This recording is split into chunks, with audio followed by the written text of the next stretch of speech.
ይቅርታ ጠይቀው ስልጣን አስረክበው ሲወርዱላ ሁሉን ነገር በግምገማ አስረክበው ነው የወረዱት። አንተ በምትለው ሳሞራ ዮኑስ አሰልፈው ሲሰጥ አይደለም ትግራይ ውስጥ ህወሓት ቲፒኤልኤፍ ውስጥ ሚስጥር ላለማውጣት እነ ክንፈ ምላስ ቆርጠው ነው ሚስጥር ቁጭ አድርገው የተቀመጡት። ይሄን ያለ አቃል ሳሞራ እልህ ስለተያያዘ ከነሱ ጋር እኔ አሸንፋቸዋለሁ አንተ ተሸንፈን ማለት አንተም እኮ ከጓደኛ ጋር እልህ ትያያዛለህ። ሰፈር ውስጥ አላውቅም ያንተን አስተዳደግ ሰፈር ውስጥ እልህ ተያይዘ ከሰፈር ይልቅ ሩቅ ሰፈር ያለውን ሰው አነግሳለሁ የኔን ክብር ላለማጣት። ሳሞራ የራሱን ክብር ላለማጣት የትግሬን ክብር ሽጦ ለአብይ ሰጥቶታል እንጂ አብይ ብልጥ ሆኖ መታተኛ ሆኖ አይደለም። ሳሞራ በእልህ ስለተጠመደ የረከሰ አስተሳሰብ ይዞ ሁሉን ነገር ገበናውን ሽጦ ሰጥቶታል እንጂ ኳርተር ሊቀመጥ በዝግጁ ውስጥ ነበረ። እኩል ታግለው የመጡ ሰዎች ናቸው። ሳሞራን እየናቁት አይደለም። ትልቅ ሰው እኮ ነው ሳሞራ። ውጊያን የመራ ድቢያ ውጊያ፣ ሽምቅ ውጊያ ሁሉን ያደረገ ሰው ነው ሳሞራ። ከሀየሎ ማርያም አይተናነስ ጀግና ነው ሳሞራ። ክሬዲቱን እየበለውበት አለ። ቀላል ሰው አለ። ያንንም ስለሚያውቅ ነው አብይ አህመድ በማዕረግ ሸልሙ አንከባክቦ ባለውለታዬ ብሎ ቤተመንግስት ሸልሙ ቁንጮ አድርጎለት ያስቀመጠን። በዛ ልክ ለምን ሰዓረን አላስቀመጠለት? ሰዓረን እኮ በልቶታል። ብሔር ወታደር የለውም ብሎ ሰዓረን ነገ አይተኛልኝም ስላለ ሰዓረን በልቶ ብርሃኑን ጁላን ነገ ካረገ ስለሚያስጠይቀው አደምን አስቀመጠው። አደምን ያስቀመጠበት መንገድ እኛ እናውቃለን። አንተ ላታውቅ ትችላለህ፣ እኛ እናውቃለን። ሰዓረን የበለው እኮ አብይ አህመድ ነው፣ ማንም አይደለም። ሰዓረ ግን ራሱ ጀነራል ሳሞራ ዮኑስ ላይ ጥያቄ አለው። ሚስቱ የተናገረችው ነው በአደባባይ በሚዲያ ከፍተህ ስመው። የመጀመሪያ ጠላቷና ባሏን የገደለባት ሳሞራ ዮኑስ ከአብይ አህመድ ጋር እንደሆነ ታውቃለች። ወደዛ ውስጥ አልገባም። ወደ ዋና ርዕሳችን እንግባ። አብይ አህመድ ለኔ ጀግና ጠላት ሳይሆን ሰዓቱን ወቅቱን ተጠቅሞ ሳይሆን አብይ አህመድ በወሮ አማራ የሚባል ኃይል ፋብሪካ ሲቃጠል በተለያየ በነ ሳሞራ እገዛ የመጣ እንጂ በጣም እህታተኛ ሆኖ ታምር ፈጥሮ የመጣ ባለስልጣን አለ። በጣም ተራ ፓልፔት የሆነ ባለስልጣን ለኔ። ለአንተ እንደፈለግከው ሰው ለኔ ነው የምልህ እንጂ እሱ ጀግና ቢሆን ምታተኛ ቢሆን የኢትዮጵያ ሕዝብ እንደተቀበለው ብሔር ብሔረሰብ እንደተቀበለው ኢትዮጵያን ከጫፍ ጫፍ ስርዓት አስይዞ ይመራ ነበር። ለምን አልመራም? አንተ እስቲ ጀግና የምትለው ከሆነ አብይ አህመድ መለስ ዜናዊ እንደመራው አልሸባብን አጥፍቶ አልሸባብንና ኢትዮጵያ ውስጥ ያሉትን አማጺ ኃይሎችን አጥፍቶ ከጫፍ ጫፍ ለምን ኢትዮጵያን አልመራትም? ስላልቻለ እኮ ያልመራት። ከአብይ አህመድ በላይ የህዝብ ድጋፍ ያገኛለን? ህዝቡ መስሎት አብይን እኮ ደግፎታል። ኦሮ አማራ የሚባለውን ኃይልም እናውቀዋለን። ትግራይም እኮ እየበረደን አብይ አመቆን የሚለውን መዝሙር አንተ ላታውቀው ትችላለህ፣ ያውቀዋለሁ።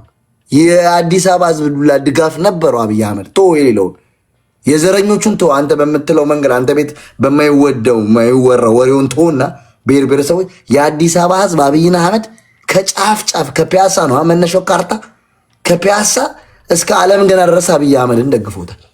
ለምን ጠለው? ይኸው ለኢትዮጵያ ህዝብ ለምን ጠለው? የኢትዮጵያ ህዝብ ስርዓት አለበኝነት ከኢህአዴግ የተሻለ መንግስት ስላልሆነ ተገምግሞ የወደቅ ውሸታም መንግስት ፈሪ መንግስት ስለሆነ ያሸነፈው ኃይል የለም። ትግራይን እየመራ ነው፣ አማራን እየመራ ነው። ኮለንጭት እኮ ማለፍ አትችልም ቴዲ። አንተ ላታውቅ ትችላለህ መረጃ። ኢህአዴግ የወደቀው ህዝብ ስለጠላው ነው። ያ አልክድም። ኦኬ እኔ በራስ ነገር ነው እኮ የምጠይቀው። ኢትዮጵያ አንተ እንደምትለው ኢትዮጵያ ህዝብ ከጠላው ታዲያ ለምን አይጥሉትም እንዴ? ኢህአዴግ መንግስት ከኢትዮጵያ ህዝብ እንደጠላው እኮ መሳሪያ አልተኩስም ብሎ አስረክቦ እኮ ነው የወረደው። አብይ አህመድ ግን በመሳሪያ እየገደለው ነው ህዝቡ።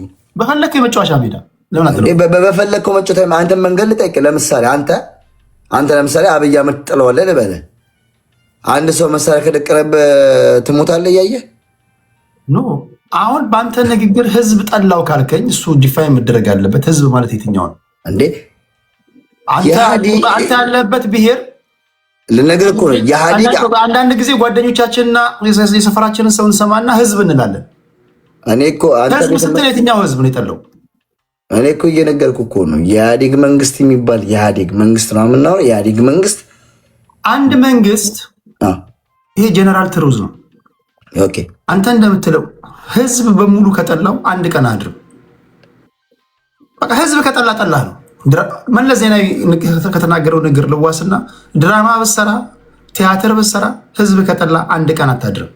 ጀነራል ትሩዝ ነው። ኦኬ አንተን ለምሳሌ ጠይቅና በዛው አንተን በተቃራኒ አብይ አህመድ ሙሉ የኢትዮጵያ ህዝብ ይወዷል ብለን የምታምነው?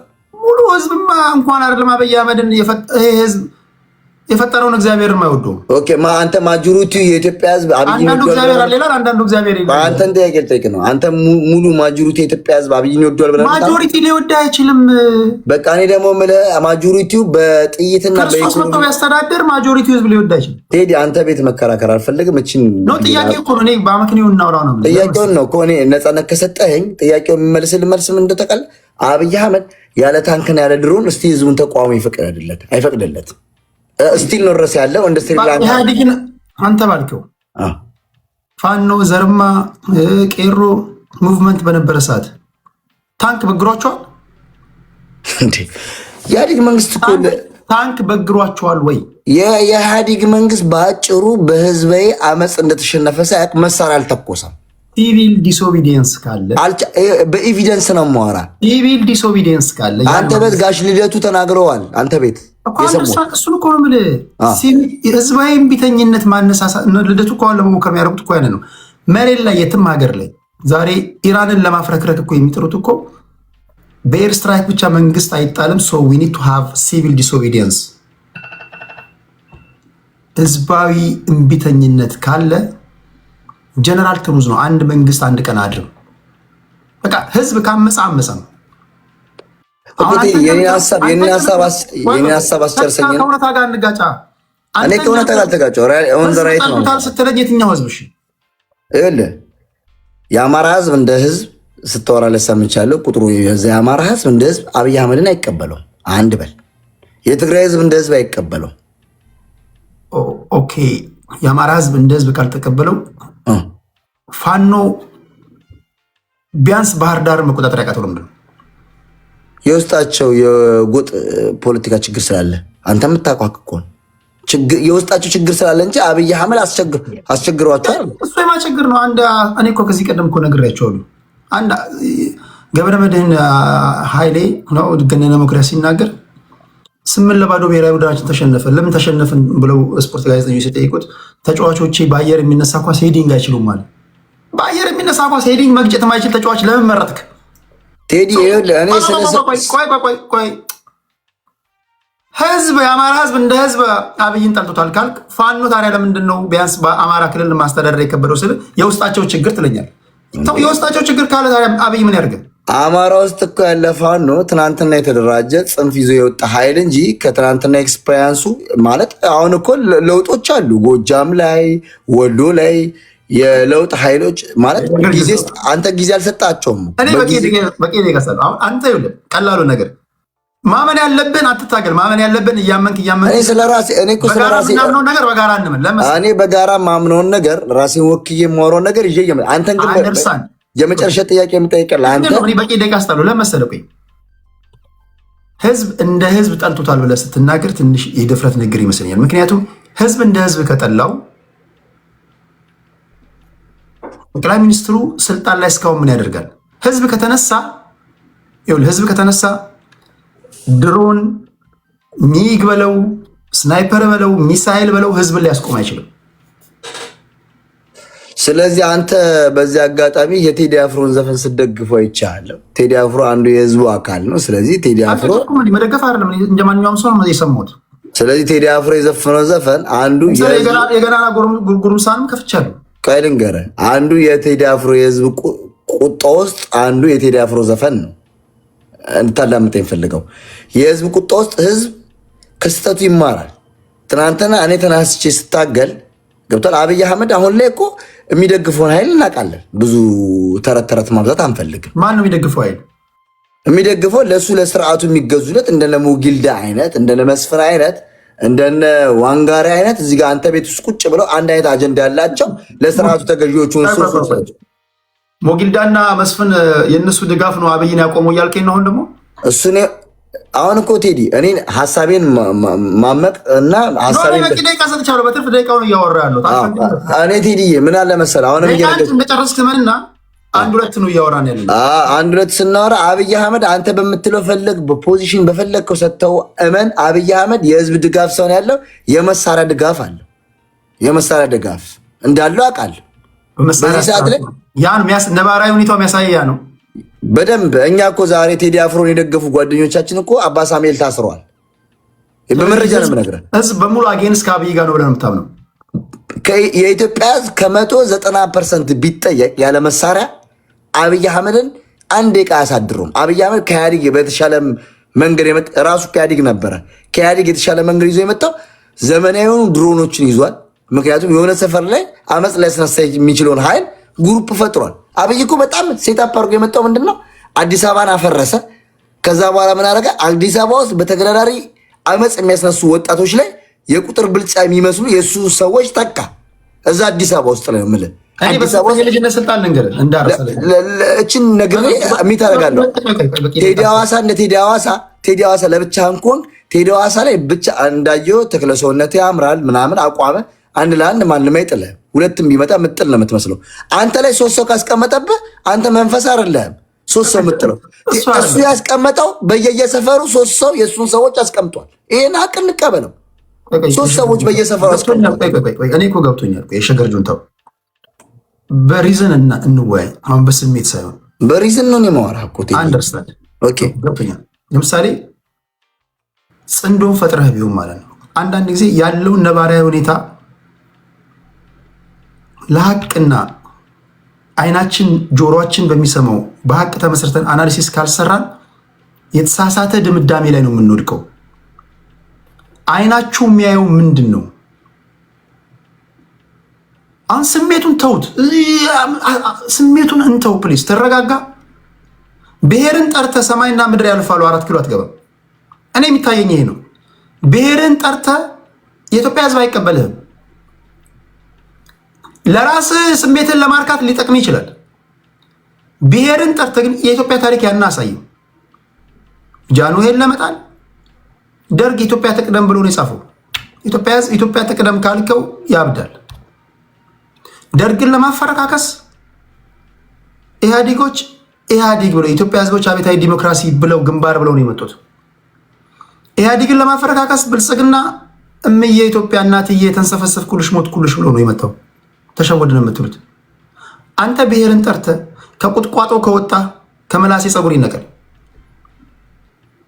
አይ እየመጣን ነው ካልክ የት ነው ያለው? ፕሪቬል እያደረግክ ነው። መጓዝ እኮ አለብን። ያውም ደግሞ 90-95% እንደምትሉት ያም ደግሞ 27 ዓመት እድል ተሰጥቷችሁ ይሄ ህዝብ በባህሪው የህዝቡን ባህሪ ማወቅ አለብን። አዳዲስ ነገር ማየት ይወዳል። እኔ ቲፒኤልኤፎችን ቦን የመጀመሪያ ማድረገው ስም ነው የምቀይረው። የሚየ ኢትዮጵያ የንስፍስፏ ፓርቲ ምናምን ማለት አለበት። ቲፒኤልኤፍ ብለህ ተሞክረህ ታይተህ ድጋሚ በዚህ ስም 4 ኪሎ ልምጣ ስትል ህዝቡ ስሙን ሲሰማ ራሱ ትራማታይዝ የሚሆን ብዙ ህዝብ አለ። ይሄ ህዝቡ ራሱ ሲሰማ ቲፒኤልኤፍ ወደ ስልጣን ሊመጣ ነው የሚለው ነገር እንኳን ሲሰማ ነውር ነው። ቢያንስ ለመሸወድም ስም መቀየር አለበት። በዚህ ስም መጣለሁ ብለህ ካሰብክ አይደው ነው። እኔ ግን አንድ ደቂቃ ስጠኝ። አንተ ነው ያስከው። እኔ አሁንም ቢሆን እኔ ላይ ፕሮሞተር አንድ ደቂቃ እንጨርሳለን እኮ ባለቀ ደቂቃ ነው። ኦኬ እኔ እኮ እኔ ላይ ፕሮሞት ካለመስ 8 ደቂቃ ሰጠው እኮ። ኦኬ አንድ ደቂቃ አሁን ከአንተ በተናገርከው ላይ እኔ ፕሮሞት ከሌን ወክዬ ነው ብዬ አልመጣሁም። እንደ አንድ ትግራዋይ ነው የመጣው። አንተ አይደለም እኮ ነው የሚያሳየኝ ነው የነገርኩህ። አንተ ደቂቃ ስትቻ ካይሰኒ ክራው ልድም በቂ ደቂቃ ሰጥቻለሁ አይደል? አውርተሃል። እሺ አሁን ልዝጋው አላወራ። እሺ አንድ ደቂቃ ልስጥ። እሺ አለኝ የምትለው አሁንም ቢሆን አንተ የሰጠኝ ፖዚሽን ትክክል አይደለም። አሁንም እይታርገን እንደምታየው አንተ ነው የለጠፍክብኝ። እኔ እንደ አንድ ትግራዋይ ነው እያዋራ ያለሁት። ቲፒኤልኤፍ ምን ትለኛለህ? እኔ እየነገርኩ ያለሁት ቲፒኤልኤፍም ቢሆን ከብልጽግና ጋር ስታወዳድረው ኃጢአት አይደለም። ብልጽግናን የሚያል በሚሊዮኖች የጨረሰ መንግስት ይዘህ በሚሊዮኖች የጨረሰ መንግስት እዚህ አንተ ጋር እየተወያዩ እያያቸው አንተን አይደለም እያልኩ ያለሁ እየተወያዩ እያያዝከው ቲፒኤልኤፍን እንደ እፍረት ካየኸው አገር ግንባታን አባይን የገደበ ሳሊን እኔ በጣም ነው የሚያስቀኝ። የጥላቻ ካልሆነ በስተቀር እኔ በአጭር መንገድ የምነግርህ እኔ እያልኩ ያለሁት እንደ አንድ ትግራዋይ ነው፣ እንደ ተራ እንደ አዲስ አበባ ልጅ ነው እየነገርኩ ያለሁት። ይሄ መንግስት ተፈትኖ ወድቋል፣ መምራት አይችልም ነው ያልኩህ። አንተ መምራት ይችላል እያልከኝ ነው፣ መብት ነው። በታንክ ነው የኢትዮጵያን ህዝብ እየመራ ያለው። ይህንን አውቆ ነው ቴዲ ወቅታዊ ዘፈን ያቀመጠው። ቴዲ እኮ እየተናገረ እኮ ነው። አምነናቸው አስቀምጠናቸው ዳር አስቀምጡ ማለት እኮ ለመንግስቱ እኮ ነው፣ ለማንም እኮ ነው። ይሄ መንግስት በታንክ እየመራ ነው፣ ብሩን እየመራ ነው፣ በጥይት እየመራ ነው። አንተ ቤት እኮ በጥይት ስላልሆነ ነው እየወራን ያለ ነው። በጥይት ብታስቀምጠብን እዚህ ጋር በሞዴሬተር እኮ ነው ማባረር ትችላለህ። እስኪ አሁን አባራኝ እንዴት እንደሚል ላሳየ። እንደዛ እኮ ነው መንግስት እየመራን ያለው። አንተ ግን ፍትሐዊ ስለሆንክ እዚህ ጋር አስቀምጠን የፈለግነውን እየተነፈስን እንደዚህ እንድንተነፈስ የፈቀደልን መንግስት የለም። እኔ እኮ በግሌ እየነገርኩ ነው። ትግራዋይ ስለሆንኩ 6 ወር ታስሬያለሁ እያልኩ እኮ ነው። ተደብቄ አይደለም የማወራው ነው። አንተ ቤት ከፈለግ ቪዲዮን ከፍቼ ያሰማለሁ። እኔ ያባረረኝ መንግስት እያየኝ ነው። አባሮኝ እነ ሞጊልዳ እነዚህ ፓልፔቶች የመንግስት እያሳደዱ ቀጥቅጠው ያባረሩኝ ሰዎች ናቸው እንጂ እኔ የሚመራው መንግስት ኦሮሞ ስለሆነ ሀጎስ ምናምን ስለሆነ አይደለም።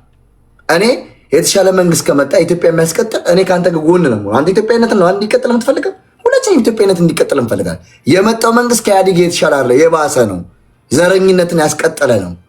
የተሻለ መንግስት አይደለም። አሁን እኮ አንተ ራሱ ከነገሮቹ ለመሸሽ ነው እየፈለክ ያለው።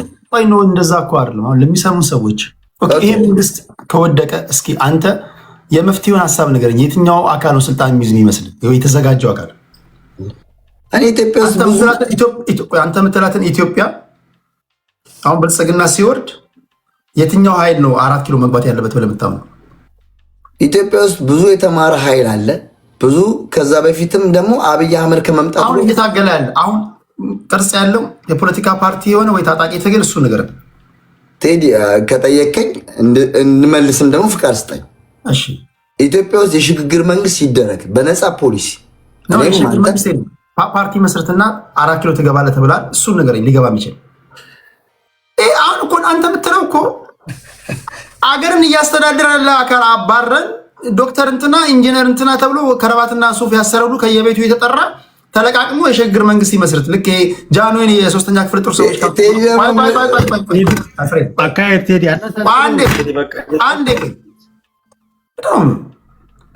ስናወራ ቅርጽ ያለው ነገር እናውራ። ደርጎች ጃንሆይን አስወገዱ። ደርጎች ያሰቡት ጃንሆይን የሚያክል ንጉስ ስለማስወገድ ብቻ ነው።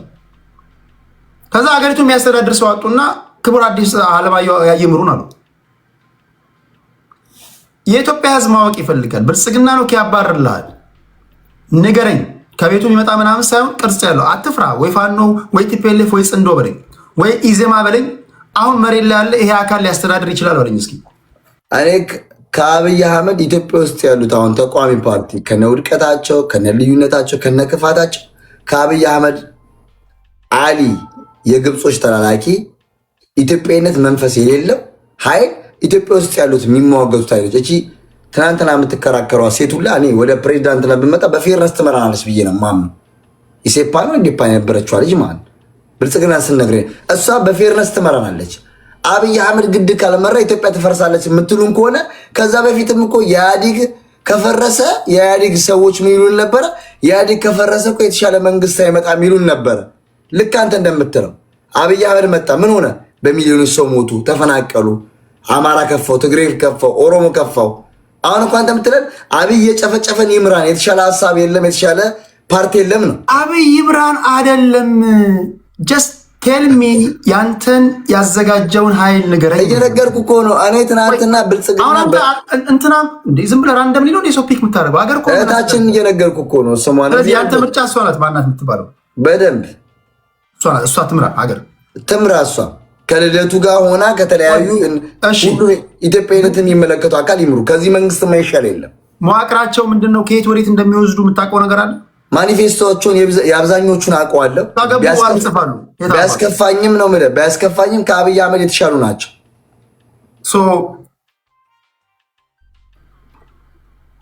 አገሪቷን ወዴት ዳይሬክሽን እንደሚወስዷት የምታውቀው ነገር አለ? የነገርኩህ ነገር አለ? ቴዲ እሳት አቃጥሎ ያውቃል። ስለዚህ ምንም ነገር ቢሆን ምንም ነገር ቢሆን እነሱ ይሻላሉ ነው የምትለው? እዚህ ጋር የሚታረግልሃል። ቴዲ እሳት አቃጥሎ ያውቃል። እነዚህ እሳት አንደርስታንድ። ስለዚህ ከእሱ ብቻ ይውረድና የገረፈኝን መንግስት ያንቋሸኝን መንግስት በብሔሬ የጠላኝን መንግስት ከመመርጥ ይልቅ እማላውቀው ሴጣን ይሻለኛል መጥቶ ቢመራኝ። እኛ ደግሞ እንደ አንድ ኢትዮጵያዊ ለማናውቀው ሴጣን አገር አንሰጥም። መብታችሁ ነው። እሱ ነው ጋር ነው ልዩነት። ይሄ አገር ነው። ያ በቃ እኔ ደግሞ የሚመራው መንግስት አገር ያጠፋ እንጂ አገር ያለማ አይደለም። አንደርስታንድ ሀሳብን ሰምቻለሁ። እኔ ለሰጠኝ ሪስፔክት ከሁሉም ሰዓት ከሁሉም ለይታ የሰጠኝን ሰዓት አከብራለሁ። የሸገሩ ይህን መንግስት ከዚህ መንግስት ግን የትኛውም ስርዓት ይሻለኛል። ጨረስን እኮ በቃ የኔ ሰዓት ነው። የምናወራው ስለ ሀገር ነው። ትደራጅ እንደሆነ ተደራጅ። ፕሮግራምን ለኢትዮጵያ ህዝብ ትናገራለህ። ከየት ወዴት እንደምትወስደው ለኢትዮጵያ ሕዝብ ማስረዳት አለብን።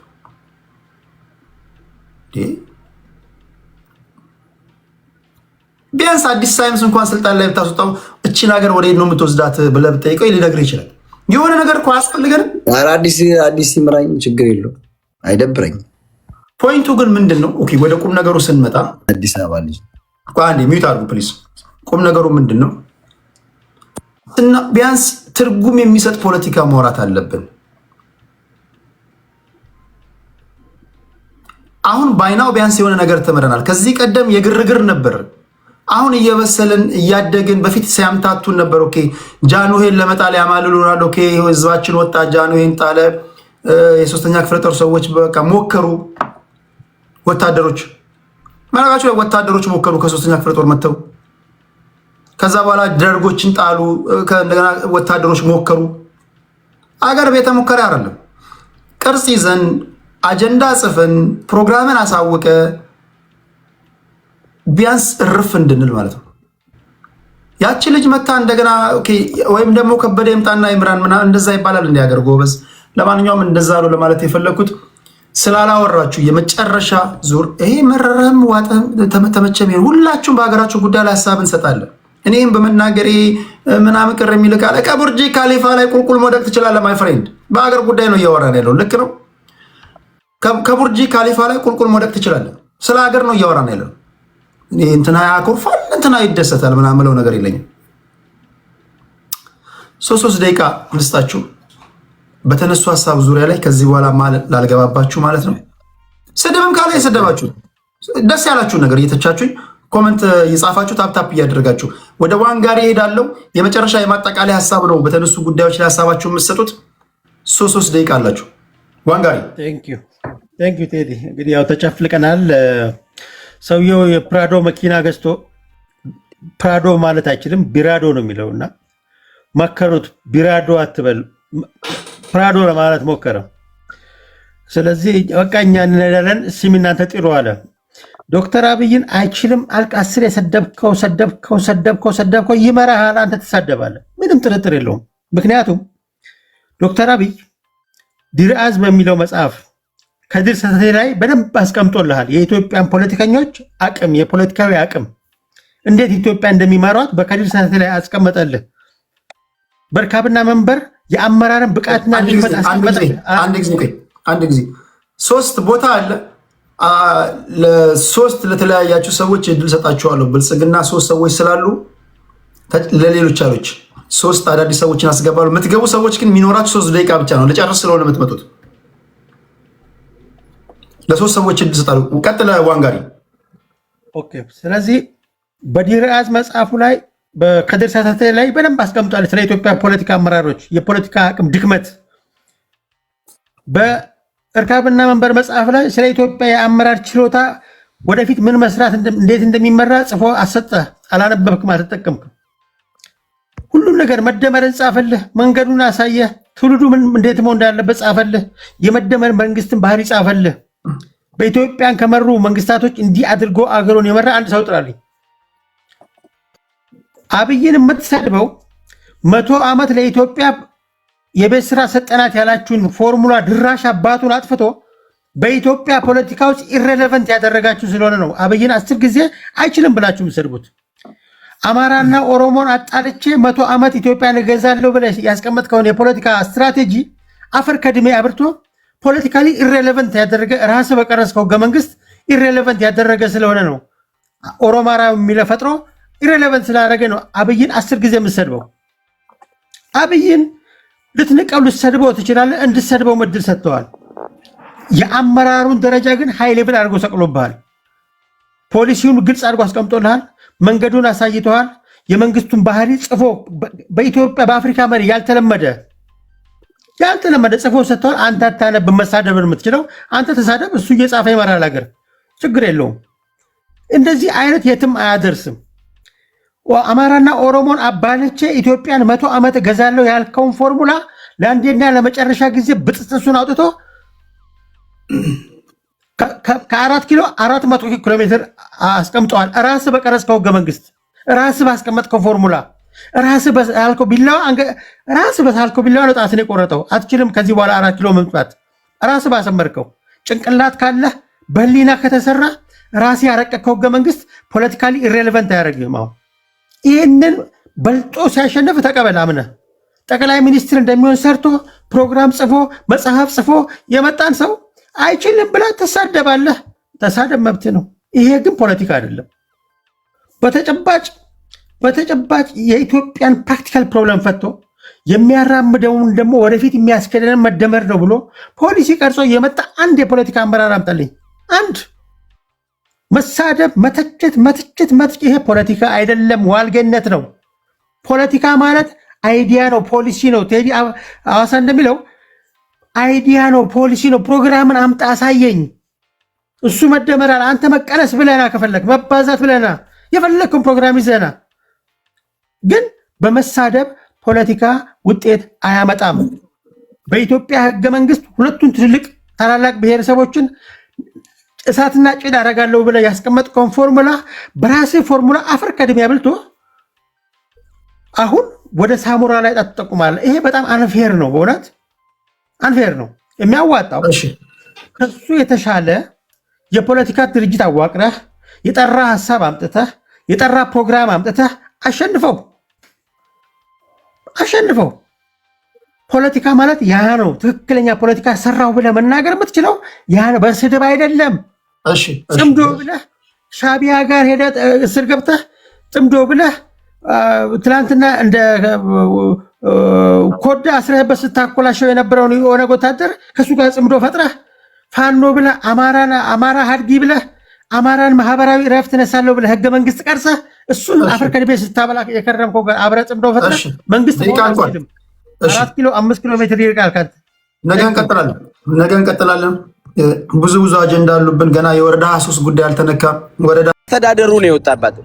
በሌጋል ቋንቋው ነው የተጻፈውን ቋንቋ ነው በህግ መሰረት ነው እየነጠቋት ያሉት መሬቷን። መንግስት እያደረገ ያለው ነገር ነው። ይሄንን ጠበቃ ይዘህ የምትመልሰው አይደለም። ጠበቃ ይዘህ ፕሮሰሱን መሞከር አለባት ልጅቷ። በጉልበት ነው ኖ አይደለም። በጉልበት ነው አይደለም። ቆይ አንድ ጊዜ ቆይ ቴዲ፣ ሐሳቤን ልጨርስ። ጠበቃ ካልያዘች ልጅ በህግ አግባብ ካልሄደች እንዴ ነው ልታገኝ ይችላል? ኦኬ፣ በህግ መሄዷን እኮ ነው ያልተቃወምኩም። ትሂድ፣ አሁንም በህግ መሄድ አለብሽ። እሱን አይደለም እያልኩ ያለሁሽ። ከህጉ በላይ ግን ኤክስፖዝ ማድረግሽ ይሄንን በጠራራ ፀሐይ በመስተዳደር ደረጃ ህግ ተጽፎ አንቀጽ ተጠቅሶ እንዴት ንብረታችሁ እንደተዘረፈ ቴዲ ሚዲያ ላይ መተሽ ማጋለጥሽ ከጠበቃው በላይ ያንቺን ንብረት ሊያድነው ይችላል። የት ይሄዳል? ኖ አዳምጠኝ። ከዛ ውጪ ግን ይሄ ጠበቃ ምናምን ጠበቃው ራሱ አንገቱን ብለው አስቀምጠው ደብድበው ኬዙን እንዳይዙሉ ሊያደርጉ ይችላሉ። ቴዲ ኢትዮጵያ ውስጥ ነው የምናውቀው ነገር ነው። እባካችሁ አረ እንደሰለጠነ ሰው እናወራ። የት ይሄዳል? ገና እኮ ጠበቃ ይዞ ለምስክርነት እኮ ቴስቲሞኒ ሊሰጥ እኮ ትመጣለች እኮ ልጅ። ገና የፍርድ ሂደቱ ባልታወቀበት ሁኔታ ላይ እዚህ ጋር ብናስለፈልፋት፣ እዚህ ጋር እቺ ልጅ ተናዳ የሆነ ነገር ብትናገር ንግግሮቿ በሙሉ ራሷ ላይ ምስካሪ እንድትሆኑ ሊያደርጋት የሚችለው ሰው ያንን የመስተዳደሩም ጠበቆች ወይም ደግሞ የህግ አካላቶች ይሄ ሪከርድ ሊያደርጉባትና እንዲህ ብለሽ ነበር፣ ይሄን እንዲህ ብለሻል፣ አሁን እንዲህ እያልሽ ነው ምናምን ተብላ እዛ ቢያፋጧት ገና አንቺ ጠበቃ ማማከር አለብሽ። አው ነገ ሲስተር ነገ ከሆነ የህግ አካላቶች አማክሪ። እሺ በህግ አካላቶች ተስፋ ቆርጠሽ ከሆነ ኦኬ ነገር ነው። አንቺ ገና ነገ ከሚገቡ ነበረ እኔ ምክር ቢያንስ እዛ ቦታ ላይ አይደለሁኝ። እኛ ምን ሰጠሽ ምክር የለም ይሉሽ እዚህ ጋር ይመጣሉ። ማንም ስሜቱን ነው የሚያወርድብሽ። እንደፈለገ ነው ፖለቲካ የሚሰራው። አንድ ጊዜ እኔ የሚጠቅመች ነው የምነግርሽ። አይ ኖ ሶሻል ሚዲያ ላይ ነው የምናገረው ካልሽ ለጊዜያዊ ድራማና ጭፈራ ምናምን ሊጠቀሙ ይችላሉ ሰዎች፣ ግን ለአንቺ የሚጠቅምሽ ነገር የለም። ቴዲ አንድ ነገር ልንገር ልጠይቅህ። ፎቅ እኮ ተሰርቆ አንድ ስልጤ ፎቅ የሰራውን ፎቅ ነጥቀውት እኮ አደባባይ ሚዲያ ላይ ነው ያወጣው። ቴዲ ትዝ አይልም? አንድ ፎቅ የ30 ምናምን ፎቅ ያለው በጠራራ ፀሐይ ካርታይን ነጠቁኝ ብሎ እኮ ወጥቷል። የዛሬ 3 ዓመት እሱ ሰውዬ በኢህአዴግ ጊዜ ፎቅ የተሰረቀ ሰውዬ በፍርድ ቤት እስከ ሰበር ሰሚ ችሎት ሄዶ በኢህአዴግ ጊዜ አይደለም። አብይ መጥቶ ነው አይደለም። አንተ ራስህ ራስህ ምትሏል። ይሄ ፋብሪካ የነበረው ሰውዬ እኔ ቪዲዮውን አሁን ላመጣልህ እችላለሁ። አንዴ ልጅቷ የራሷ ኃላፊነቱ ትወስዳለች። አሁን አንተ እዚች ጋር ምንም የምታስቆጥሩት ነጥብ የለም። እንደ ብልጽግና ብትከራከር አሁን ገና 50% ነው እኮ የምንሰማው እኮ የእሷን ኬዝ ነው የምንሰማው። ገና ይህን ጉዳይ የሚመለከተው አካል እኮ ገና የሚናገረው የሚሰጠው እኮ መግለጫ ሊኖር ይችላል። የተገኘውን አጀንዳ ሁሉ እኮ አትጠቀምም እኮ። እናትዬ እኔ እንድትረጋጊ ነው መክርሽ። በጣም ይሄ በጣም ጥንቃቄ የሚያስፈልገው ጉዳይ ነው። ገና ጠበቃ ይዘሻል። ጠበቃው ማማከር አለብሽ። ጠበቃሽ የሚልሽን መስማት አለብሽ። ዋንጋሪ ምን ትላለህ እዚህ ጋር? እኔ አንድ ደቂቃ ልናገር። ለእኔ አንድ ደቂቃ ስጠኝና በመድኃኒዓለም ሀሳቤ ልጨርስ። ዝም በሉ በቃችሁ እስካሁን። እሺ እኔ ዝም እላለሁ ቴዲ፣ ግን አንድ ደቂቃ ስጠኝ። እንዳበላሽ አልፈለኩም። አንድ ደቂቃ ስጠኝ። እኔ አወርዳቸዋል። አንዴ ለሚሰማችሁ ሰዎች አንዳንድ ሰዎች ያፍሩባቸዋል። ፕሊዝ በጣም ነውር ነው። በጣም እውነት ትክክል ነው። መጨረሻ እኮ እንዴት ያለ ነገር እንደሆነ እኮ አላውቅም። ነውር አይደለም። ዋንጋሪ ይናገር። ከዛ ሞጊልዳን እንስማ በተረጋጋ መንገድ። ፍሬ ቶኪዮ ያለች ለሁላችንም እንትንና አላማው ምንድን ነው? ለእሷ የሚጠቅማትን ነገር እንስጣት። እሷ ስሜታ የሆና ሊሆን ይችላል፣ ተናዳ ሊሆን ይችላል። ሰከን ስትል ምናልባት ታመሰግነን ይሆናል። እንደ ባለ አእምሮ ማሰብ ካለብን እንደ ባለ አእምሮ እናስብ። ዋንጋሪ ምን ትላለህ ወንድም? ቴንክ ዩ ቴዲ። እህቴ እኔም የምነግርሽ አሁን መጨረሻ ላይ ቴዲ ያለሽን ነገር ነው። እቃ ግዙ ሳንቲም ላይ አግዙ የሚባል ተረት አለ። ጉዳይሽን ሚዲያ ላይ ማውጣትሽ ባልከፋ፣ አሁን ሚዲያ ላይ የወጣ ነገር ሁላ መፍትሄ የለውም። እንዲያውም ጭራሽ ካውንተር ጉዳት ሊኖረው ይችላል። አሁን ያነበብሽልን ደብዳቤ የህግ ፕሮሲጀር የሚፈልግ ነገር ነው። በህግ ነው አንድ መስተዳድር ከህግ ውጭ ስልጣኑን ያላግባብ ተወጥቶ ካርታሽን ካመከነ የሚመክንበት ያመከነበት ሂደት በህግ ቻሌንጅ የሚደረግበት ስርዓት አለ። በዛ ስርዓት ሄደሽ ነው መብትሽን የምታስጠብቂ። አሁን ካነበብሽው የሚረዳኝ በአስቸኳይ ሄዳችሁ ማሳገድ አለባችሁ። አሁን እዚህ ላይ ማውጣትሽ የበለጠ ወደ አፈጻጸሙ ሄደው፣ ምክንያቱም ይሄ መሻሪያ ከወጣ ቆይቷል፣ ሂደት አለው፣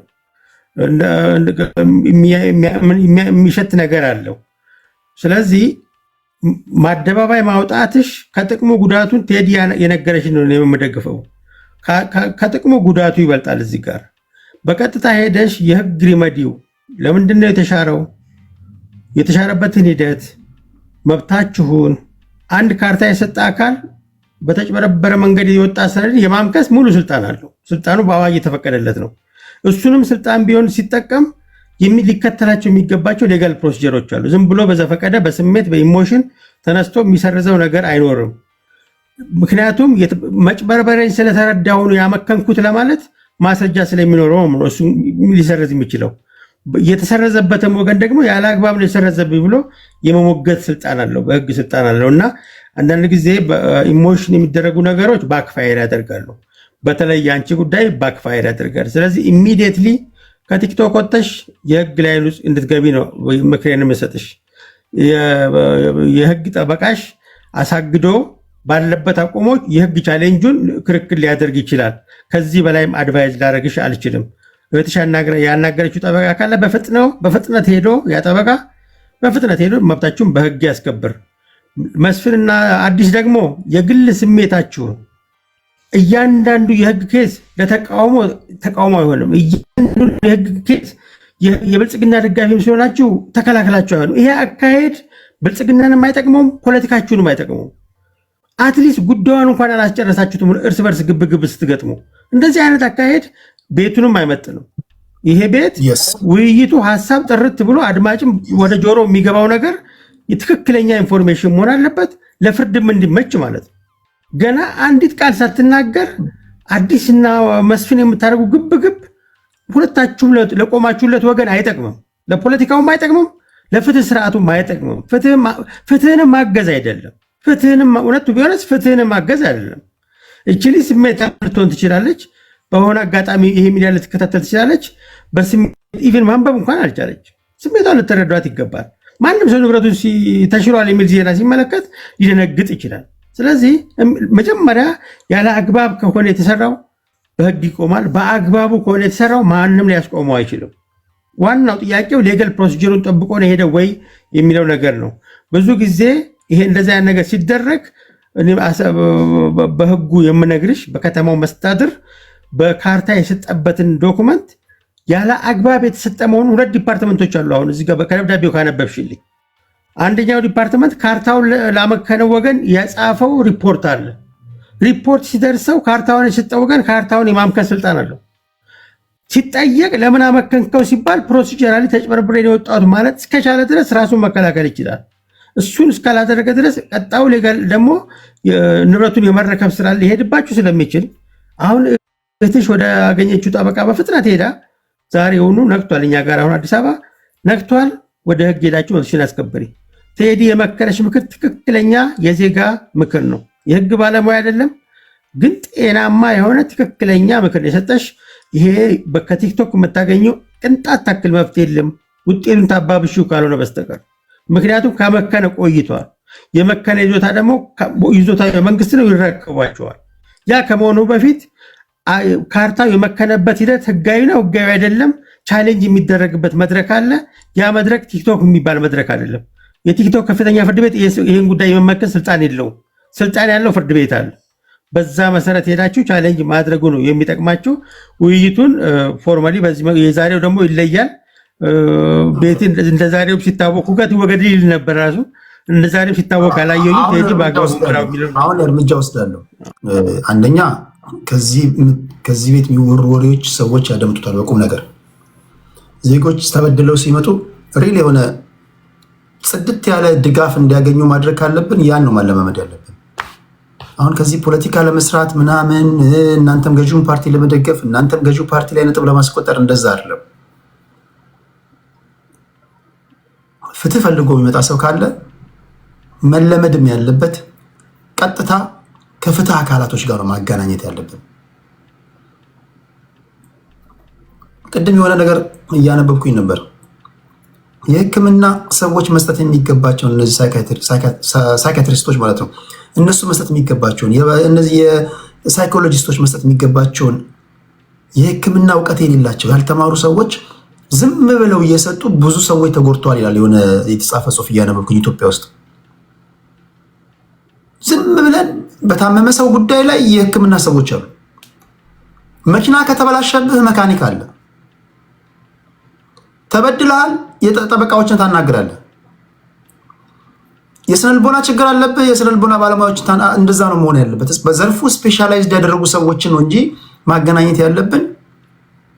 በሁሉም ጉዳይ እኛ ሀሳብ ከሰጠን ይበላሻል። አካሄድን ላላቅ እንችላለን። ሁሉም ነገር የራሱ ተርሚኖሎጂ ስላለው ማለት ነው። እዚህ ጋር ጠበቃ አንድ ወንድማችን መጥቷል። ጠበቃ ሀሰን ጠበቃ ነህ? ሶሪ አይቻሉ ከዚህ ቀደም ትክክለኛ ጠበቃ ነው።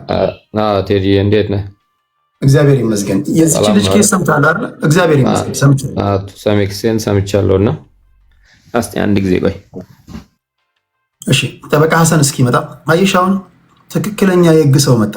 ጠበቃ ሀሰን አውቀዋለሁ። ቆይ እኔም እሱን ነው አንተ ጋር ፈልጌ የመጣሁት። ላደርግልሽ የምችለው ይህንን ፍትህ ፈልገሽ ነው የመጣሽው። ነገም ከነገ ወዲያም እያደመጣችሁ ላላችሁ ሰዎች ዝም ብለው ቤት ከፍተው የሚንጫጩ ሰዎች አንዳንዴ ጉዳያችሁን የት ይዛችሁ ቤት እንዳለባችሁ አታውቁም። አሞናል ብላችሁ ታማሚዎች ጋር መሄድ የለባችሁ። እሺ ጠበቃ ሀሰን ምን ትላታለህ ወንድሜ? እሺ ቴዲ እንዴት ነው? ሰላም ነው? ሁላችሁንም ዋንም ሰላም ብያለሁ። እዚህ ቤት ያላችሁት አዲስ ታይምስንም መስፍንንም እንግዲህ አንድ እዚች ጋር ማወቅ ያለብን ነገር መለየት አለብን። አንደኛ ፖለቲካና ህግን እንለየትም። ዓለም ላይ ፖለቲካና ህግ ይለያያሉ። ፖለቲካ ነው፣ ህግ ነው። በጣም ለየቅል ናቸው። ኦፍኮርስ የህግን እንትን ለፖለቲካ መዋሉም ደግሞ ጥሩ አይደለም፣ በየትኛውም እንትን ላይ ማለት ነው። አሁን እሷ ያነሳችው ላይ በሰማሁት የእሷ ኬዝ የፍትሐ ብሔር ኬዝ ነው፣ የፍትሐ ብሔር ክስ ነው የሚሆነው። የፍትሐ ብሔር ክስ በጣም እኔ ራሴ ያሉኝ መዝገቦች አሉ። የአዲስ አበባ ከተማ አስተዳደርን የከሰስንበት ማለት ነው። የአዲስ አበባ ከተማ አስተዳደር ያለ አግባብ ይወስዳል። ካርታና ፕላን ያለውን መሬት ወይ አጥፊዋለሁ ይላል ወይ ሰርዣለሁ ይላል። ከዛ በኋላ ያለህ አማራጭ ምንድነው? ያለህን ምንድነው? እነዚህ እንትኖች አሉሽ አይደል? እነዚህ ማስረጃዎችን አደራጅተሽ ይዘሽ ከዛ በኋላ ፍርድ ቤት መክሰስ ነው በጠበቃሽ በኩል። ፍርድ ቤት ላይ መክሰስ ነው፣ ገትሮ ማቆም ነው። ከዛ በኋላ እስከ መጨረሻ ድረስ ትከራከሪያለሽ፣ ትንሽ አስይዘሽ ማለት ነው። ኦልሬዲ ካርታና ፕላን አለኝ ብለሻል፣ አንቺም እንደጠቀስሽው። ካርታና ፕላን ያለው ነገር በጣም የምታሸንፊበት ነው። ፖሰሽኑ ደግሞ ካለሽ አንቺ ስር ካለ ያ ንብረቱ ፖሰስ የምታደርጊው ከሆነ የምታሸንፊበት ፕሮባቢሊቲ ሰፊ ነው፣ በጣም ሰፊ ነው። ምክንያቱም የምንሰራበትም ስለሆነ ማለት ነው። የመጀመሪያ ደረጃ ፍርድ ቤት ላይ ነው የምታሸንፊው አብዛኛውን ጊዜ። ቢሄድ እንኳን ፕሮሰሱ እንኳን ቢሄድ እስከ ድረስ ሊሄድ ይችላል። እስከ ሰበር ድረስ ሊሄድበት የሚችለው መዝገቦች አሉ። ገብቷል። ከተማ አስተዳደሩ ከ100 እስከ 200 ክሶች ይከሰሳል። በነገራችን ላይ በግለሰቦች ማለት ነው። በ100 እስከ 200 እስከ 500 ድረስ ይከሰሳል ከተማ አስተዳደሩ። በምንድን ነው የሚከሰሰው? በፍትሐ ብሔር ክስ ነው የሚከሰሰው። እንደማንኛውም ተቋም እንደማንኛውም ድርጅት ይከሰሳል። ሲከሰስ ነው ስንከስ ነው የምንውለው። ገብቷል። በተለይ ከመሬት አስተዳደር ጋር በተገናኘ በጣም ሲከሰስ ነው የሚውለው። አንድ ነገር ግን መሳት የሌለባችሁ ነገር ልንገራችሁ። እዚህ ጋር በጣም ብዙ የሚሸወደው ኦፍኮርስ የህግ ልጆች አሉ፣ የህግ ሰዎች አሉ፣ የህግ ምክር የሚሰጡ ቲክቶክ ላይ ማለት ነው። ነገር ግን ልክ ወደ ፖለቲካ ቦታዎች ጋር ስትሄጂ የሆነ ኦፍኮርስ እኔ በራሴ አላየሁም፣ ግን ኔጌቲቭ ኢምፓክት ሊኖረው ይችላል። እዚህ ጋር የራሱ የሆነ ኔጌቲቭ ኢምፓክት ሊኖረው ይችላል። አሁን ኢቭን ጠበቆች ጋር ራሱ ኔጌቲቭ የሆነ ኮኖቴሽን ሊያስይዝባቸው ይችላል። ሁለተኛ እንደዚህ አይነት ሚዲያ የሚካሄድበት ሰዓት አለው፣ ታይሚንግ አለው። አሁን ለምሳሌ የሆነ ሰዓት ላይ ልክ ታይሚንግ አለው፣ ኬዝ አለው። የተለያዩ ኬዞች ወደ ሚዲያ ወጥተሽ ወደ ህግ እንዲሄዱ የሆኑ ኬዞች ወደ ህግ እንዲሄዱ የሚደረጉ ኬዞች አሉ። በነገራችን ላይ እንደዚሁ በሚዲያ ወጥቶ ተገፋፍቶ ወደ ህግ ሄደው የህግ ፍትህ እንዲያገኙ የሚደረጉ ኬዞች አሉ። አንደርስታንድ አድርገኸኛል። ይሄኛው ግን በዚህኛው በኩል ግን የምትሄጂ አስፋራስ ማይ ኖሌጅ አንቺ ካልሽው ከተረዳሁት ምንም አይነት የህግ እንትን አልሄድሽበትም። የህግ መፍትሄ የምታገኝበትን መንገድ አልሄድሽበትም። ትልቁ ነገር ግን የህግ መፍትሄ የምታገኝበትን ነገር መሄድ ነው። ጥሩ ጠበቃ ያዢ። ከዛ በኋላ ከሱ ጠበቃ ጋር ተነጋግረሽ ከዛ በኋላ የምትሄጂው ከዛ ያለ አግባብ የሚወሰድብሽ ወር መብትሽን የሚገፈፍበት ምናምን ነገር ሲመጣ ያኔ ወደ ሚዲያ እያመጣሽው ራሱ ወደ ላይ ይወጣል። ገብቶሻል? በዛ ልክ ነው ልትሄጂ የሚገባው ነው የኔ ምክር። ሁለተኛው እዚህ ጋር ማለት ይኸውላችሁ የሆነ ግለሰብ ወደዚህ ሲመጣ ፕሊስ የግለሰብን ነገር ወደ ፖለቲካ አታዙሩት። ግለሰቡን ነው የምትጎዱት።